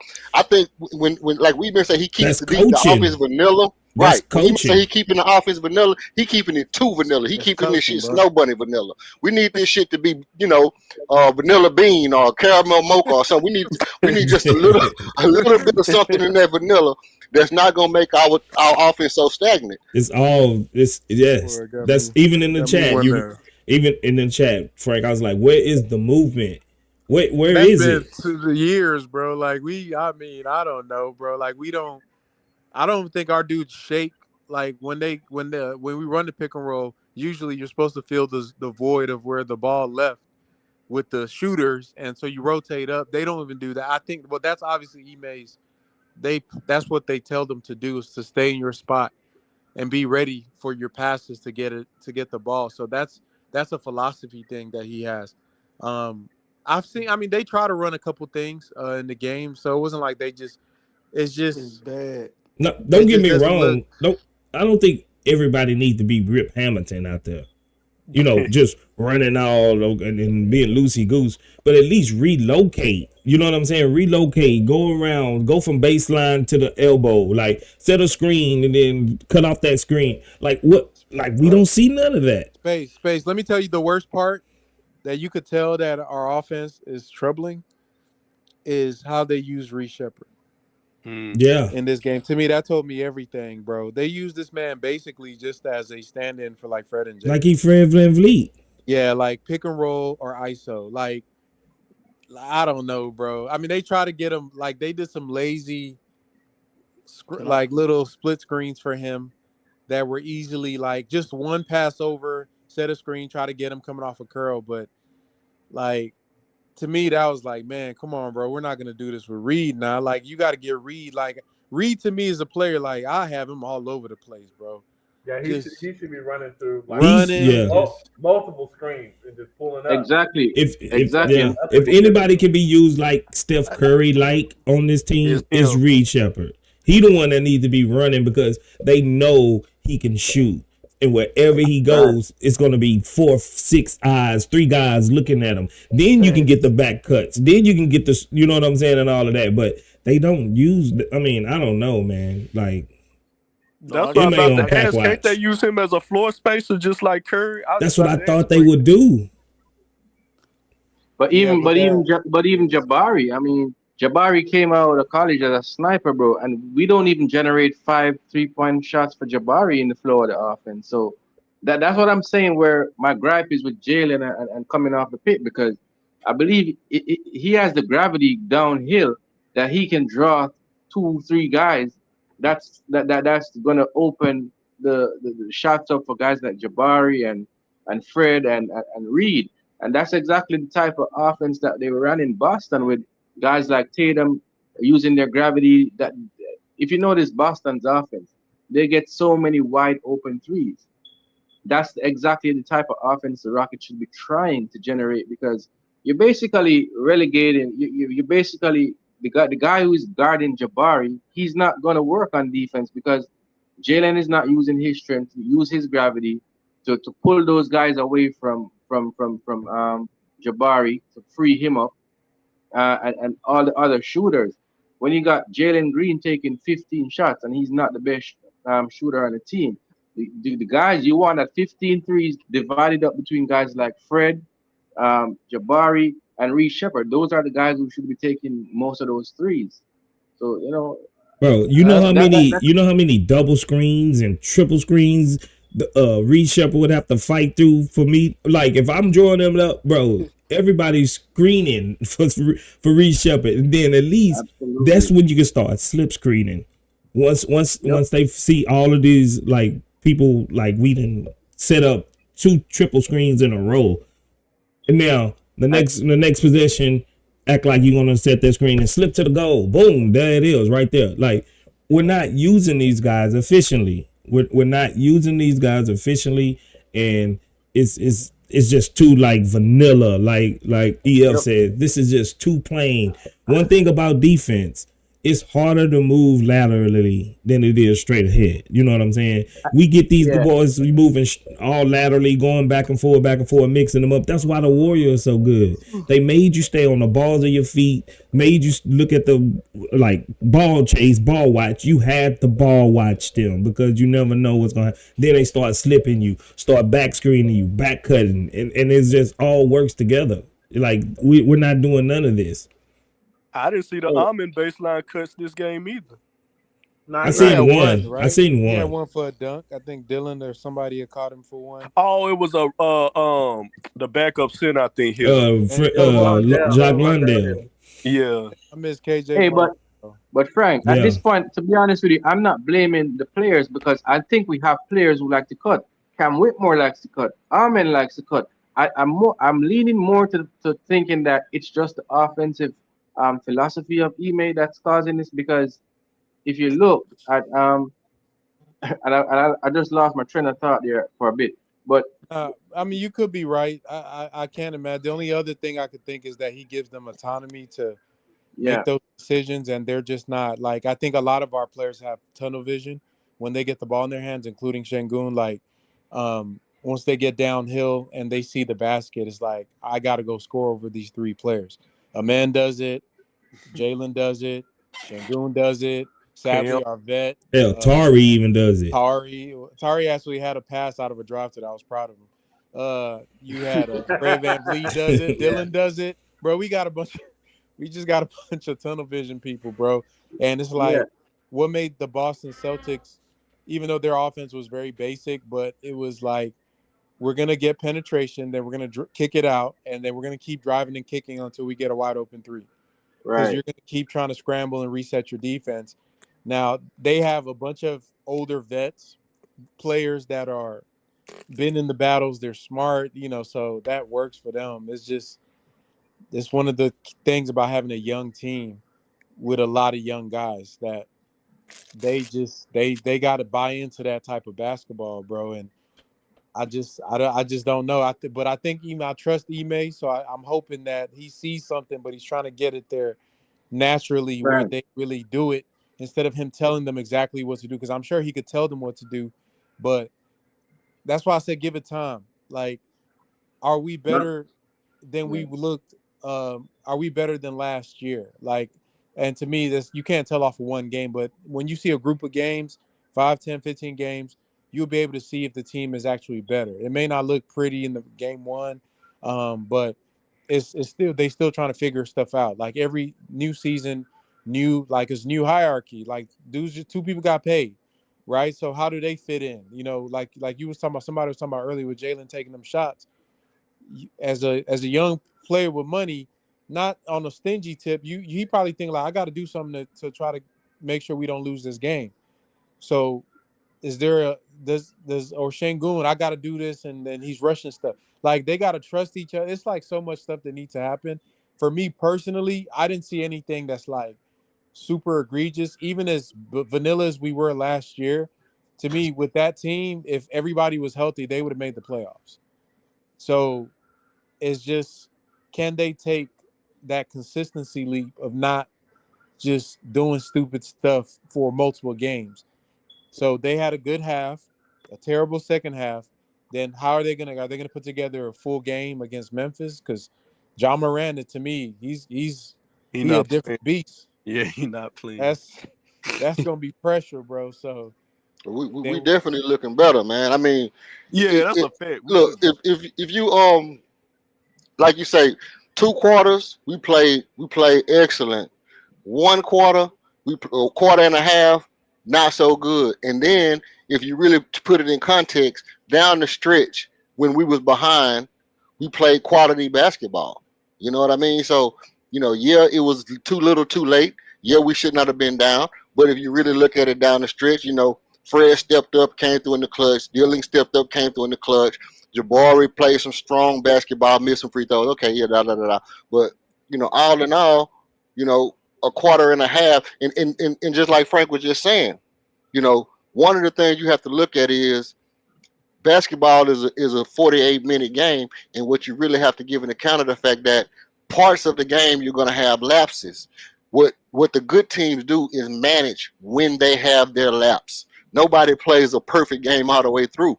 It's the thing like you would say, the Golden State Warriors come out in the third quarter and put you away. When they're at home, they put you away in the third. They're on the road, they're gonna wait to the fourth, or whatever the case may be. And so there's things that you have to watch. If you're a real basketball fan, you will watch this as the season progresses. What kind of offense and defense are we running in the third quarter? What kind of offense and defense are we running in the fourth quarter? Does it alternate home to away, away to home? What exactly is Ime's strategy? Because it's not just roll out the ball and we running the scheme.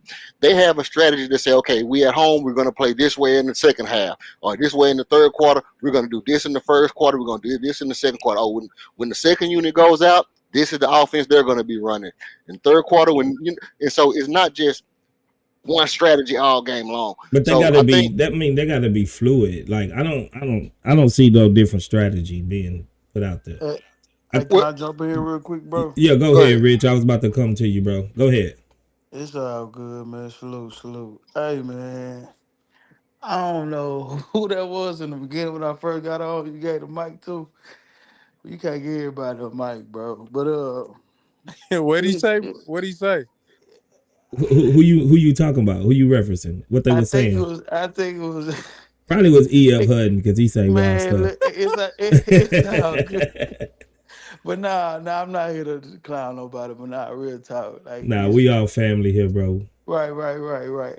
I get it. Everybody trying to say that they not concerned, but to lose against a Charlotte team, Charlotte team that's shorthanded, I'm sorry, bro. It calls for a little concern because of what the offense is. I get what everybody's saying.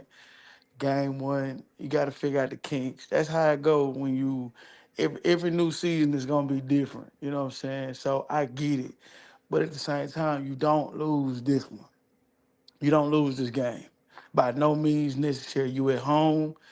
You talking playoffs. You got a mindset. You already know what you're after. You got to pull this game out. No ifs, ands, no buts about it. I'm sorry.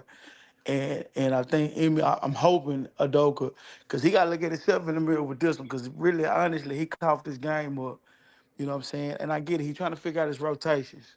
He's trying to figure it out. But at the same time, there's no way you don't get Jabari involved. It's no way. I'm sorry. It's just no way you don't get Jabari involved. Jalen, I get it. You're going to take more shots. There's no way you lead the game with 0-6. That mean you wasn't even looking to pass the ball to nobody. You wasn't looking for nobody else. And I watched it time and time again. After he came up off a screen, after he came up off a handoff, he was looking to shoot. He was looking to shoot. He looked like he went with the mentality tonight, I'm gonna score tonight. And he did good in the first half, but it's just the second half it got away from Fred. We're gonna have bad games, I get it. But at the same time, you cannot. I think between the three of those, Şengün, Fred, and Jalen, they took 62 shots in the second half. That's too many. That's too many. That's a predictable offense at that point. Charlotte, you can plan for that. Even Steven Silas can probably plan for that. Let's just be honest. Oh, shots fired. I'm just saying you can plan. But you can plan for that. Let's Steven Silas make it, man. So I agree, but I'm just saying. But as an offense, they got to get better. It's year 2, so it needs to look a little more fluid. I think that's what the whole upsetting thing about it is. The continuity should have looked a little bit more better. Y'all kept saying about guys not cutting. You ain't got the guy. You don't have the personnel in the game. Ken Whitmore is a cutter. There's no way he should have got 8 minutes tonight. Somebody ain't got it going. You don't want to give it to Jabari? Okay, cool. Bring Cam in. He's supposed to be a spark plug. When you see the game is getting out of hand, you got to bring certain guys in that's gonna reel it back in. You know what I'm saying? Jalen, he missing shots. You have to bring your guys back in. So I blame this on the Doka, just as the head of the snake. You gotta get better with this, because you got Memphis. Because any other game you play like this against, I'm talking about an upper echelon team, you're gonna get blew out by 30. Forget just being in the game in the fourth. You're gonna get blew out. So Mm-hmm. you can't you All you right. can't you can't play like this going forward. You just can't. That's my cause of concern because you just can't do this. You can't play like this at home. And Tim Matita, he looking, he watching. Because if you continue to play like this, trust me, he gonna come down on Stone and hey, we gotta shake it up. Trade deadline, we gotta start shaking it up. And I hate for these guys not to get the chance to actually get there, all the way there, make the playoffs and actually have a chance at it. So they it's game one. They got to get it together. You got Memphis coming in Friday. Y'all have to be better. Hey, That's just point blank period. Yeah. I, And I, I want I want to respond to him. It seemed like he fired a couple shots at me though. Hey, it's nah, all love he though, ain't Rich. say No, he ain't say he didn't say it it's was all you, I love. ain't EF. firing no I shots, No, said look, that bro. was I ain't I said firing. that was no, I ain't you. firing. it I ain't probably was firing me. no It shots. probably was me. Hey, Nah. look, now, hey, Rich, welcome to the chop shop, man. I'm a loose cannon around here, man. You know what I mean? I let it fly like I want to. Hey, look, first of all, hey, you a Rockets fan, like diehard Rockets fan, or what? Been watching since 9-4. Okay. So yeah, you came a little bit later in the lifetime, but that's what's up. Hey, check this out. Um, I agree with every single thing you said. You know, the only thing that I would kind of lean into a little bit is, you know, the thing that we was addressing about the move, and I agree with you when you said this because Frank mentioned it earlier about Boston's. This is something that you said that was profound, and I'm gonna tell you why I say that.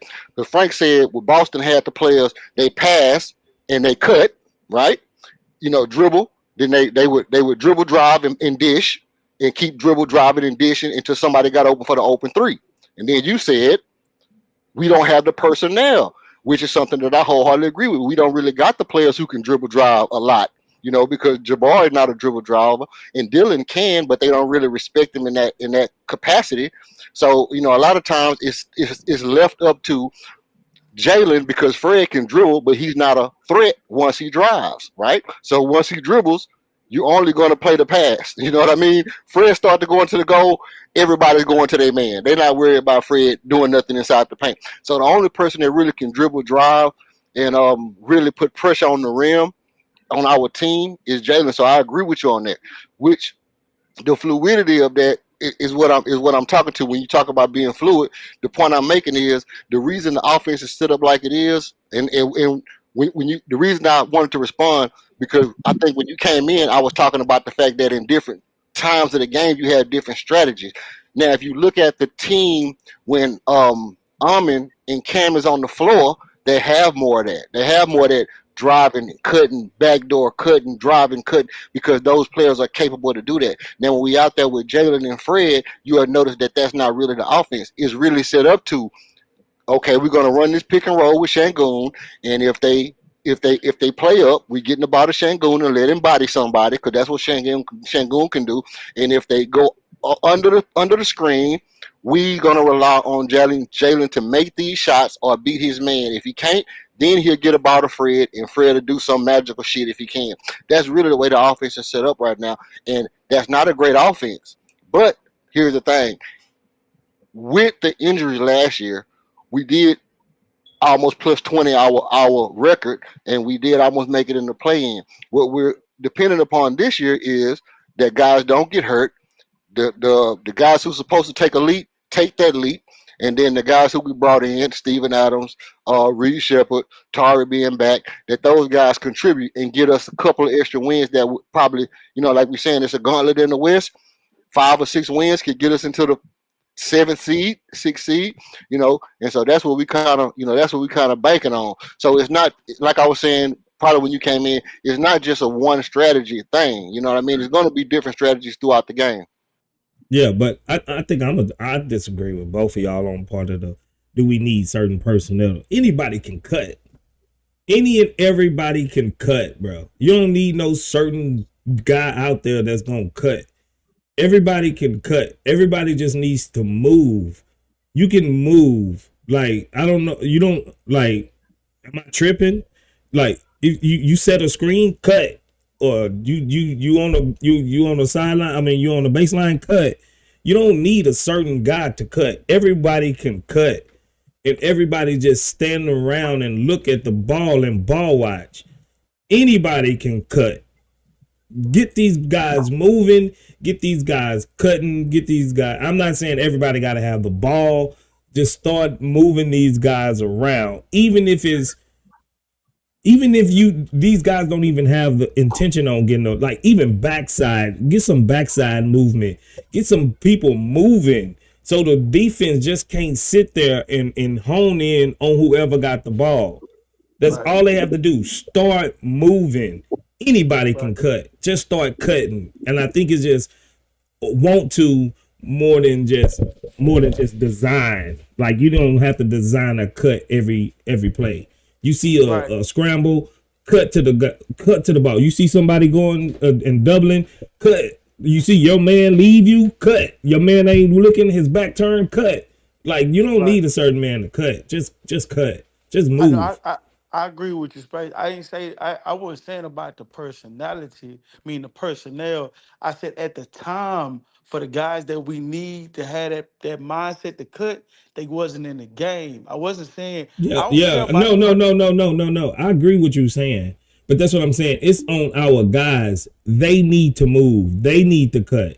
You know what I'm right. saying? I'm not saying that was what you were So saying, but so so do you agree that just as well as you saying that you want the guys to cut, that Adoka has to have that mindset, whether you call a timeout, hey, I need y'all cutting. yeah, At that he got point, to I emphasize believe, it. Yeah, right, you have to emphasize at that point, if Jabari is probably upset because he's not getting the ball, because we all know as a big man, you ain't getting no touches, you ain't really feel like being involved in offense. Okay, cool. You don't want to be involved? Come on, Cam, come off the bench. There's no way he should have got 8 minutes. If Cam is willing to cut, willing to do these things, at least give him a tryout. Tari, put him in the game. I understand he might be on a restriction as far as minutes, but at that point, you're trying to win games at that point. So you have to do what you need to do to get the personnel in the game that's gonna do whatever it takes to win the game at that point. yeah, and I agree. And like Frank was saying, once Shangoon got the double team, he did his part. And usually when they double teaming them, they sending the same guy at them. They ain't gonna send a point guard to try to Right. help them double. You know what I'm saying? Usually they're gonna bring the other big over there to try to double. So Jabari, you see your dude, the last three possessions go down on Shangoon when he's in the cut, bro, cut. You know what's going to happen, and they're all Udoka's got to do, make sure Shangoon gets the ball further out from the paint to where the cutter have room. You know what I'm saying? Like cut it more. I mean, catch it more high up the paint, like free throw line. Like try to get them there because you know they're coming. Get these guys moving. Cut Jabari. Don't just stand in the damn corner. You see this dude is going to your Shangoon. He done did it the whole second half.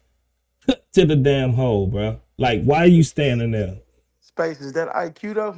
Is that a little bit of IQ? That's IQ. That's want to. That's in just being engaged in the game. Just wanting to win. You know what I'm saying? Like, bro, some of this stuff is just should be naturally like you learn in high school, in Yep. intermediate. You know what I'm Yep. saying? Your guy have his back to you, cut. You know what I'm saying? That's a, Even if you don't get the ball, cut. And he's gonna turn around looking for you like, dang, wait, yeah. Now he's scrambling. Now you go back and reposition. You know what I'm saying? And then maybe whoever got the ball, they'll see you cutting. Like, oh, he's running. He must. Okay, that dude's trying to get him the ball, bro. Like, it's some of this stuff is basic, simple stuff, bro. That What you it sound don't. like? Go ahead, Frank. What it sound like, bro, is that the offensive philosophy Ime has isn't doesn't, and I'm not to say it doesn't factor in the double teams.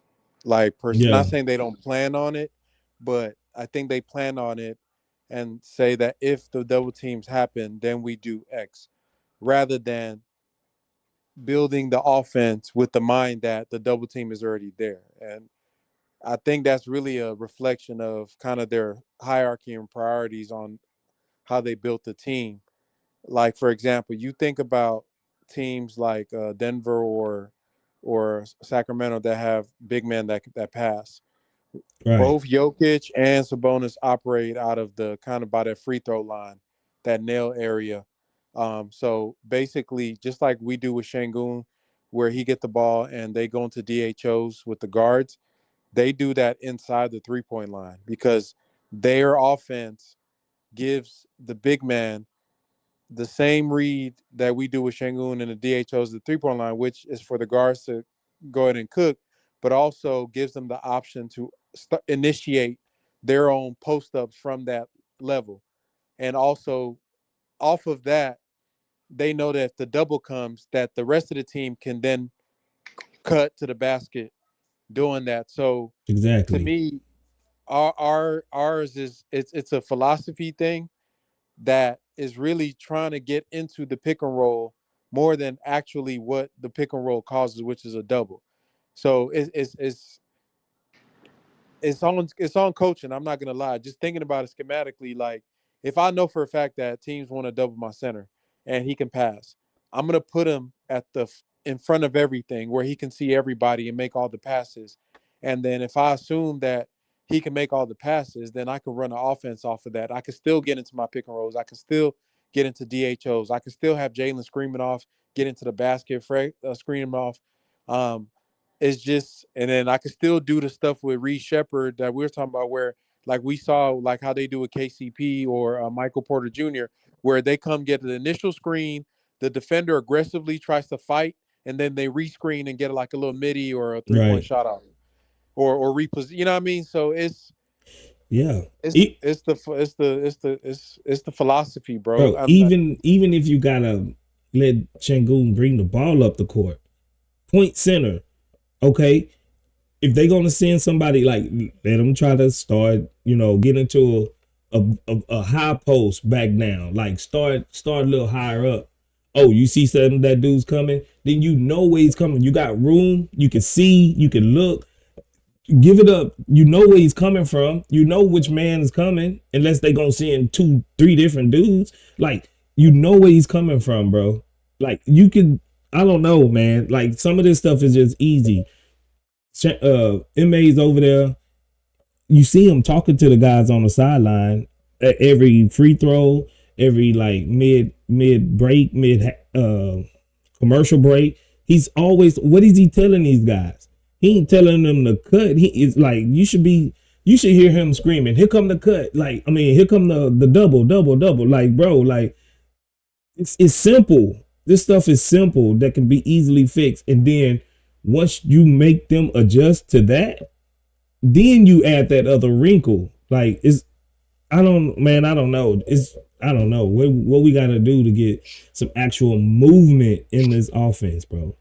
Yeah, Frank hit the nail on the head. Like, first of all, when I was talking about cutting, I was saying like the drive and kick. You know what I'm saying? You kick the ball and somebody drive in, and then you're able to kick it to the 3. That's what I was talking. I wasn't talking about cutting because, like I was saying earlier, cutting is exactly what we need to do. What I was saying that our wings are too stationary. Is because, you know what I'm saying, that's part of the problem. And a lot of that is like, just like Frank was saying, it's the philosophy. And it's where I take a different approach. I assume that Ime knows more basketball than all of us, and if they're not cutting, it's because he's not telling them to cut. Exactly. And so that's where, that's where we all kind of agree across the board at, is that somewhere along the line, Ime has to, and I'm saying this because you have to say that somewhere along the line he's thinking, when do I go ahead and tell them to make this adjustment? Is it too early? Is our point guard or shooting guard not capable of doing this at this time? Because if we thinking it, he's thinking it, and it's something that's not permitting him to go ahead and make that call. So he needs to do that, but when is it coming and why is it not coming? And this is why I say, to me, and this is, I'm sorry for being this way, this is why I say some Rocket fans just don't get it, because you have to know that it's in his mind that they need to do that if we know that. So why is he not doing it? Is it somebody who can't make the pass? You know what I mean? It somewhere down the line, we're going to see it happen. Is he saving it for a certain game? Is he saying that, okay, we shouldn't have to do all that against this team because this team plays better on the inside than on the perimeter. So if they're looking at the film and they're looking at the scout report and they're saying, well, this team is weak on the perimeter, they're better interior. So there's no point of us cutting because they're gonna jam up the paint. Maybe cutting is, not the best way to beat this team. It's something that's going into it that we're not hearing about it. But for those who listening, pay attention to Frank tomorrow. Frank is going to break this shit down tomorrow, and he's going to tell y'all exactly what we're missing in this conversation. I ain't gonna lie, bro. You're not going to get him? You're not going to get him tomorrow, Frank? Hey, listen, you getting the breakdown right now. Right now. You trying to put extra work on Frank. Yeah, I'm trying to put this man to work, man. The GOAT, man. Frank the GOAT. Hey, I ain't gonna lie. This is it. Not that I was gonna do it, but I didn't. I got dragged into a good conversation, bro. but are you seeing what I mean? We all said we need to cut it. Yeah. No, I mean, you just said it. I think I always assume, even with Stephen Silas, I assume that he knows stuff. There's one thing to know something. There's another thing to actually execute it on the court. I think that there are some limitations with our personnel that we have, and I think he's doing the best he can with the players. And I think one thing about Ime that I've read from him is that he also allows players to learn on the court, and he doesn't spoon feed them stuff. So I think that's his approach. He's trying to get them to learn how to do the things naturally and then execute it. But there are times where he will reprimand them for not doing the things he wants. That's why he benches players or sits them down so they'll learn it. So that approach worked for them. To me, they took big leaps last year from in season. So I assume that they've taken leaps over the offseason, and then that's why I'm not tripping by one game, because I also know that all these things we're saying, they're going to watch the film, and then as the season goes along, you'll start seeing the leaps that they take. That's what I'm excited about. It's not because with young teams, with any team, like the first game, every time you start a new season, it's a new team, and you just got to get to me, I know they're going to start off rocky because they're young and inexperienced. To me, what my leap for the entire team is not that they're going to look like the world champions in game one, is that they're going to get to peak performance quicker because they already know most of the terminology. They've been around each other. They know the expectations. So the leap from game 1 to 2 to 3 to 4 is going to be faster than it was last year, where it took us till mid-November, late November to start really putting together a bunch of winning games. This year, I want to give them a week or two. To get into okay, we figured it out. Now we know our counter. So that's what I'm looking. That's why I'm not tripping by one game. No, I mean, I don't think none of us is really tripping about one game. We just hoping that this not going to linger. You know what I'm saying? Like I said, when I opened up, it's one game, the sky ain't falling, but we did see this same type of thing last year. But like you said, we looked trash last year first game. So we already a little bit better than we was this time last year. You know what I'm saying? So, and if that got us to 42 wins, then maybe this going to get us to 46, 47 wins. You know what I'm saying? So we ain't a finished product by any means, but something got to give as far as using these guys effectively, how I think most Rockets fans see how we can get the best out of the guys that we got, because we got a good group of guys. One thing that I would say collectively over the whole team, maybe that we don't have, that most elite teams have, that's a downhill rim pressure guard that can also pass. Fred VanVleet, he's not that guy. He's not going to put that type of rim pressure on you. He can do the passes, but as far as that rim pressure guy, athlete like that Ja Morant, that De'Aaron Fox, you know what I'm saying? Even LeBron James, you put pressure on the rim, get these guys moving backwards, get the defense moving backwards. Then you find you make the right pass. That's the type, if we was to take Jalen Green and Fred VanVleet and mesh them together. Then that will be on to something. You know what I'm saying? So a lot of this, I'm not trying to pull it all on Jalen, but if we want to be maximized to a certain extent, he's gonna have to do more with the ball than just look for his shot. Period. And the only time he do pass the ball is when he's running and pick and roll with Şengün. And 9 times out of 10, he's gonna pass it to Şengün. You know what I'm saying? So I think Jalen to take that leap to where he can still apply rim pressure but still make good passes out of it, I think then that'll suit us a whole lot better, because Fred, he's 6 foot. He's only gonna be able to do so much. Man, you right, bro. You 100%, million percent right.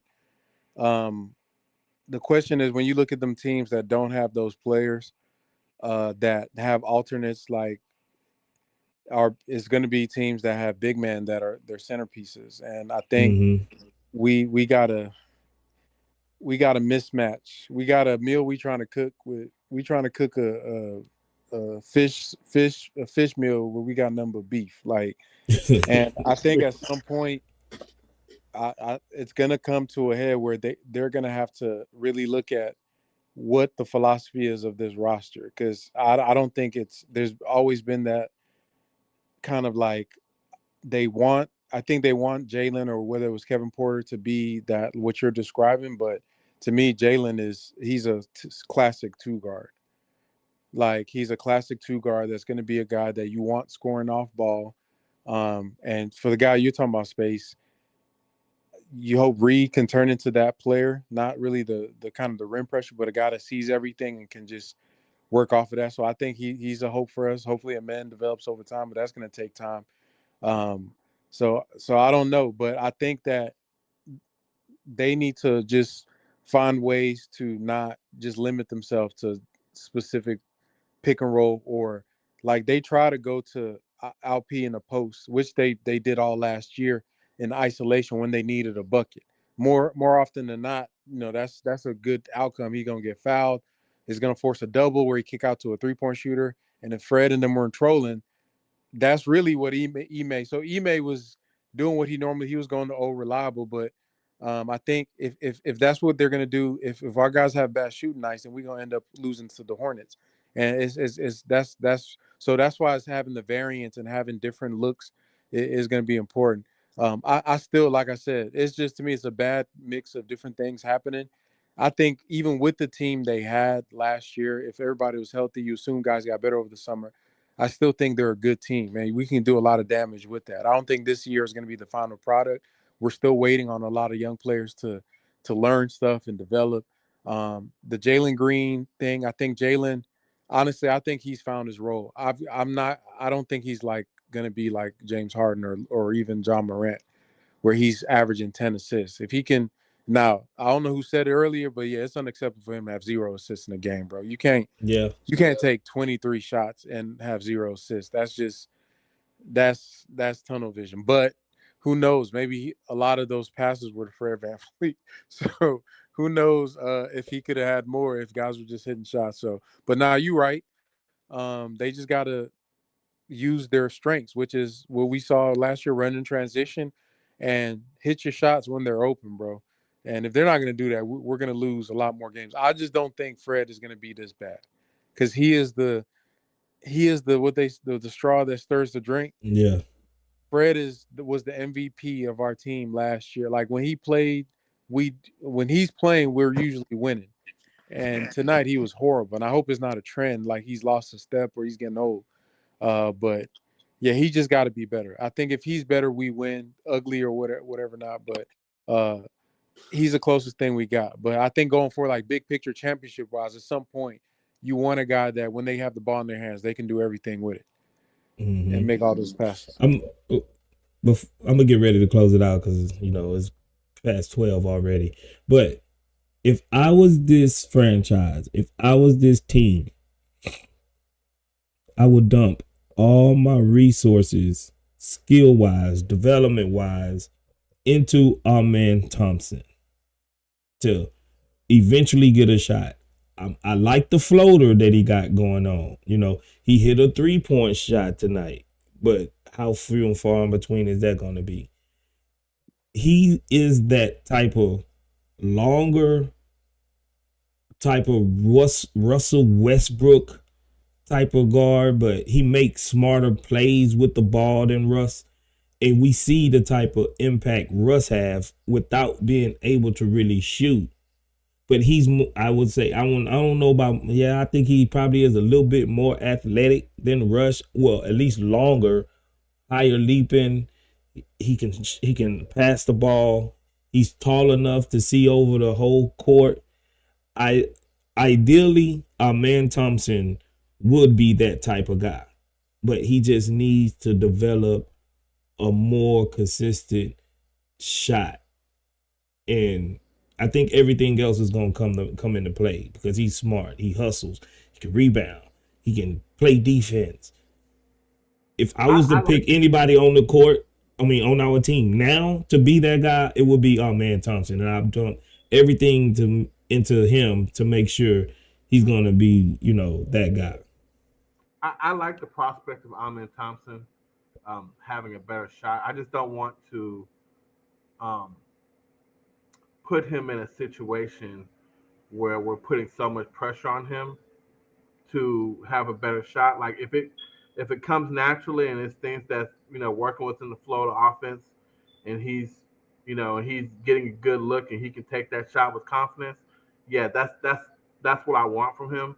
I just don't want to put him in a Ben Simmons situation, even though like Amen seems like more of a go-getter than Ben. I don't think he's gonna fall apart like that. It's just there are a lot of characteristics about what Amen's able to do that does kind of line up with Ben Simmons. I just don't want like him to think that he has to shoot in order to be great. Like he doesn't. I wouldn't. I don't. I'm sorry. I'm not saying that he have to shoot 37% from three. He just got to get a respectable shot. That's respectable, because tonight we seen it. They lagged off of him. They wasn't nobody in 6 feet of him half the time whenever he was on the perimeter without the ball. You know what I'm saying? Like, he just got to have a respectable shot. And I think he's more mentally tough, got that mental fortitude over Ben Simmons. Even Ben Simmons without a shot, the dude was, 4-time All-Star, Defensive Player of the Year, Rookie of the Year. Like, he was still a hell of a good player. You know what I'm saying? But that's that one element I think that will open up our man's whole total game. You know what I'm saying? Because you can't stay in front of him. You can't stay in front of him. You're gonna foul him, or he's gonna get a good shot. That floater, I think that's a real deal. That he's starting to put into his game. But just so people won't be so far off of him to where they can clog the paint and stop our guys from driving, or either Şengün having enough room down low to do what he do. I think what you said earlier about him being a screener is another, to me, right now, while we're waiting for that shot, that they should use him more in that role, because if and this is what goes back to the whole conversation about like team IQ and movement and players like just moving around the ball. Like if a man's man is sagged off in the paint because they don't respect the shot, I just get a shooter like Reed Shepherd to run off a screen from him. Yeah. And the guy that's sagging off in the paint, he got to recover on Reed. Mm-hmm. But we don't do stuff like that. Like, we're going to use him in the screen, but we're going to truly use him as a roller instead of like thinking like, okay, they don't respect his 3-point shot. I'm going to have him do a DHO, and the guy that's 4 steps off of him, I'm going to have Reed Shepherd's man get screened by our men and have Reed try to make up that space by shooting it before. And if that man is selling out to come block Reed's shot, then you hit a man with the pocket pass. Now, that's basically what Draymond. Like, basically, I'm saying, to me, right now, you could use him offensively for him to be effective as a screener, like use Draymond Green. You could use, different things. I just don't see the creativity there yet. Hopefully we get there at some point. But I think everybody has a role. It's just the offense we run right now. It limits everybody. It like forces you to do one thing at a time, where you could really do multiple things at the same time and use everybody's strengths. But we'll see how as the season progresses. I feel like this is a good loss for them to get early on, so they could watch tape, and it's good to get on film and see, okay, we can fix this, we can fix that. We'll see what they do against Memphis, because it's gonna be a tough game, because John Morant, he usually goes off against us. For sure, for sure. Well, it's past 12, man. I'm gonna get on up out of here, man. I appreciate y'all, everyone, for coming by the Chop Shop, man. It was not what we expected. Yeah, we wanted to win, but we got a loss. You know, we gonna end up turning the season around. I got faith. I ain't jumping off the ship just yet. The ship ain't sinking. It's not the Titanic. But we do got some things we need to figure out. So, man, if you didn't know already, if you haven't already, hit the like button. If you haven't already, subscribe to the channel, to the Chop Shop. We're gonna be doing these mostly after every game. We still got 81 more games left. So, man, y'all be here for it. If you want to donate, if you want to show us some support, all the links are in the description to the Cash App, to our merch, all that. Link is in the description. If you want to show us some support that way. I appreciate everybody for coming through. I'm going to be up out of here. I appreciate y'all, man. Let's go Rockets.